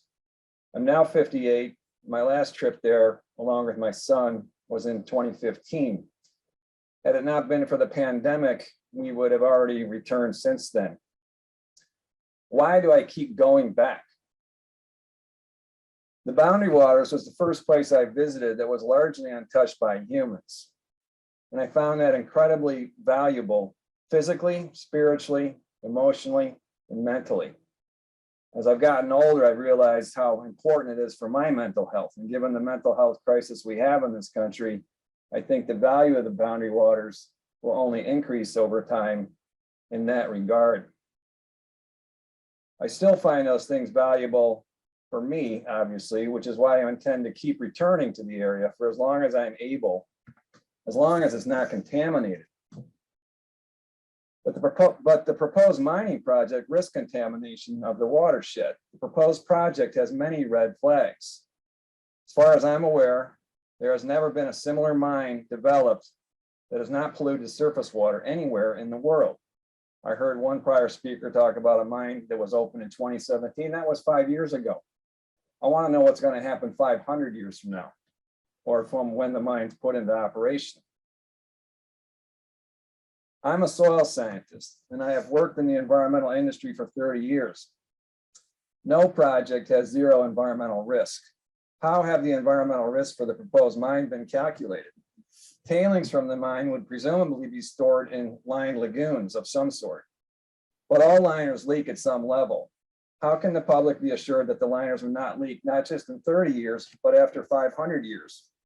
When the liners had to be replaced, who's going to pay for it? How much financial assurance must the mine developer provide upfront to ensure that sufficient money will be available? How will we know if the funds will be sufficient? If the lagoons start leaking after 150 years, will the mining company still be in business? If not, will the cleanup funds they left behind still be available?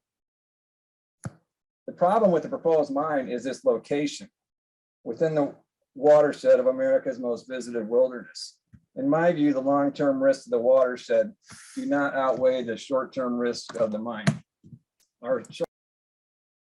Thank you, Bill. Up next, we have Geoffrey Daveridge. Jeffrey, if you have joined us, please raise your virtual hand, and you have 30 seconds to begin your public comments. If you are joining by phone, you can select *9 to raise your hand and *6 to unmute.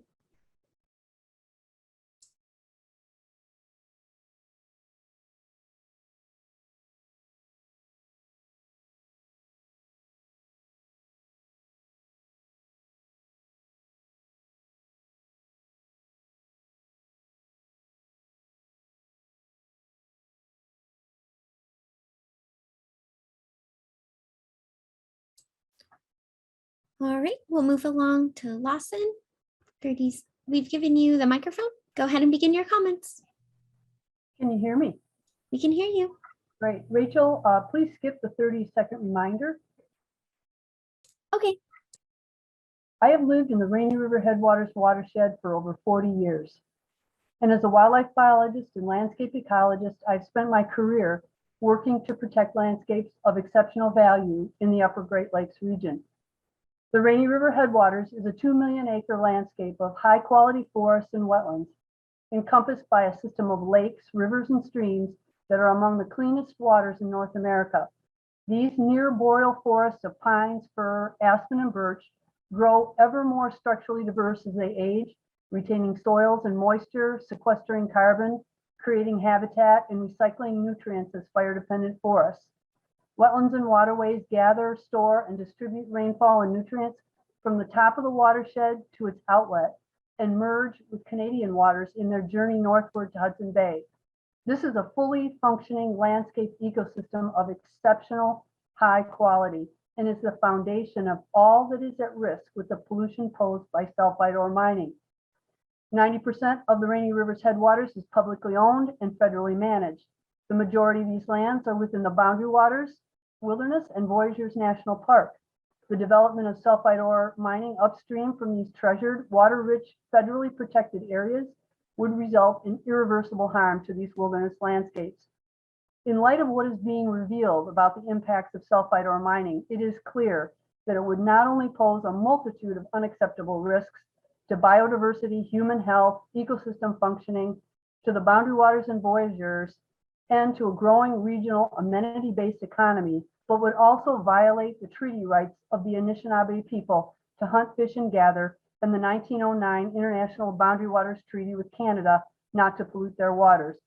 I strongly support this proposal for a 20-year federal mineral withdrawal. An EIS doesn't cover it. This is not about one project. It's about mining sulfide-bearing ore and the devastating and perpetual pollution it propagates across the landscape. Sulfide ore mining will not solve climate change or be a panacea for the green economy. It will destroy the natural capital of this landscape, including its ability to sequester carbon. It will consume massive amounts of fossil fuels to power the operation, extract and transport the material, and to attempt to control the waste for hundreds of years to come. One way or the other, in 20 years, our current level of consumption will be in the rearview mirror. Hopefully by then, we have reimagined and innovated a more efficient and equitable world that recognizes what is truly valuable to the existence of life on the planet. Thank you. Thank you, Lawson. And our final commenter today will be Mark. Mark, go ahead and begin your comments. Hi, thank you. Can you hear me? Yes, we can hear you. Okay. My name is Mark Friedland and I'm from Lombard, Illinois. Thank you to the Bureau of Land Management and the USDA for this listening session. I strongly support the proposed mining withdrawal for 20 years and hope that it could even be for longer. I was introduced to nature through my family and my parents and grandparents, and my family took me and my brothers to natural areas and national parks. I grew up hunting and enjoying the outdoors with my family. I believe that this is our responsibility to protect these spaces for recreation and also for the biodiversity and future generations. I currently work in environmental education and know that youth are concerned about the environment and its care, as we've seen demonstrated with protests and youth speaking up.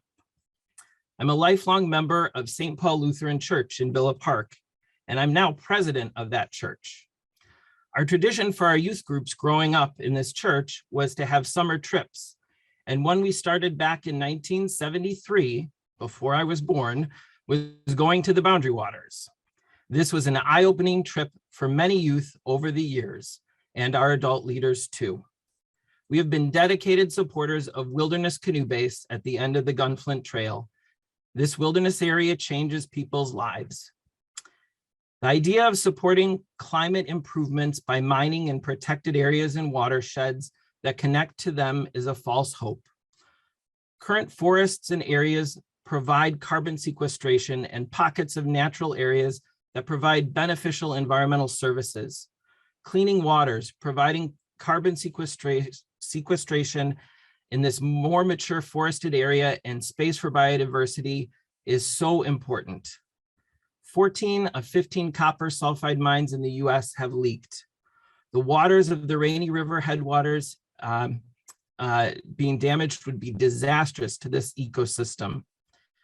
There are continued issues, as somebody stated earlier, about they do it safely in Finland. Back in 2012, there was over 1.2 million cubic tons of toxic water that spread outside of a mine area into waters. And there are continued legal issues as the company went bankrupt in 2014 and has over 1.4 million in debts.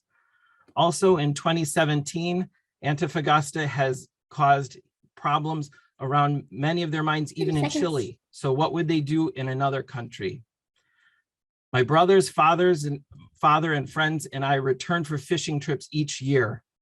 In this last year, our church youth trip was to the Boundary Waters in 2021, and the youth, again, were so excited to be there and be disconnected from today's digital life and issues with the pandemic. These moments away refresh them during this trying time and provides for connections with friends. I strongly support the proposed mining withdrawal for 20 years. Thank you so much, Mark. Cherie, Mark was our last commenter. So before I let you go, Cherie and Lindy, is there anything you would like to share? Thank you for that, Rachel. And so thanks to everyone for your time here today and for your thoughtful comments. I very much appreciate it. Thank you. Thank you. And I'll just echo Cherie and the previous panelists' comments. Thank you, everyone, for joining us today and spending time on a Saturday to provide your comments to us. It'll be really valuable going forward. Appreciate that. Thank you both. All right. Today is the second of 3 public meetings we have scheduled. We appreciate your participation. Your knowledge of the area is critical to making informed decisions on this proposed withdrawal. The next public meeting is Tuesday, January 18th, 5 to 8 p.m. Central Standard Time. Thank you for taking the time out of your schedules to join us today. If you would like to submit comments, you may do so through email and mailing addresses presented on this slide. As a friendly reminder, the comment period is open until January 19th. For those joining us by phone, the email address for comments is blm_es_lands@blm.gov. The mailing address is f.David Radford, BLM Eastern States Office, 5275 Leesburg Pike, Falls Church, Virginia, 22041. You can find more information on this project and about commenting in the quick links section of the Superior National Forest homepage, fs.usda.gov/main/superior/home.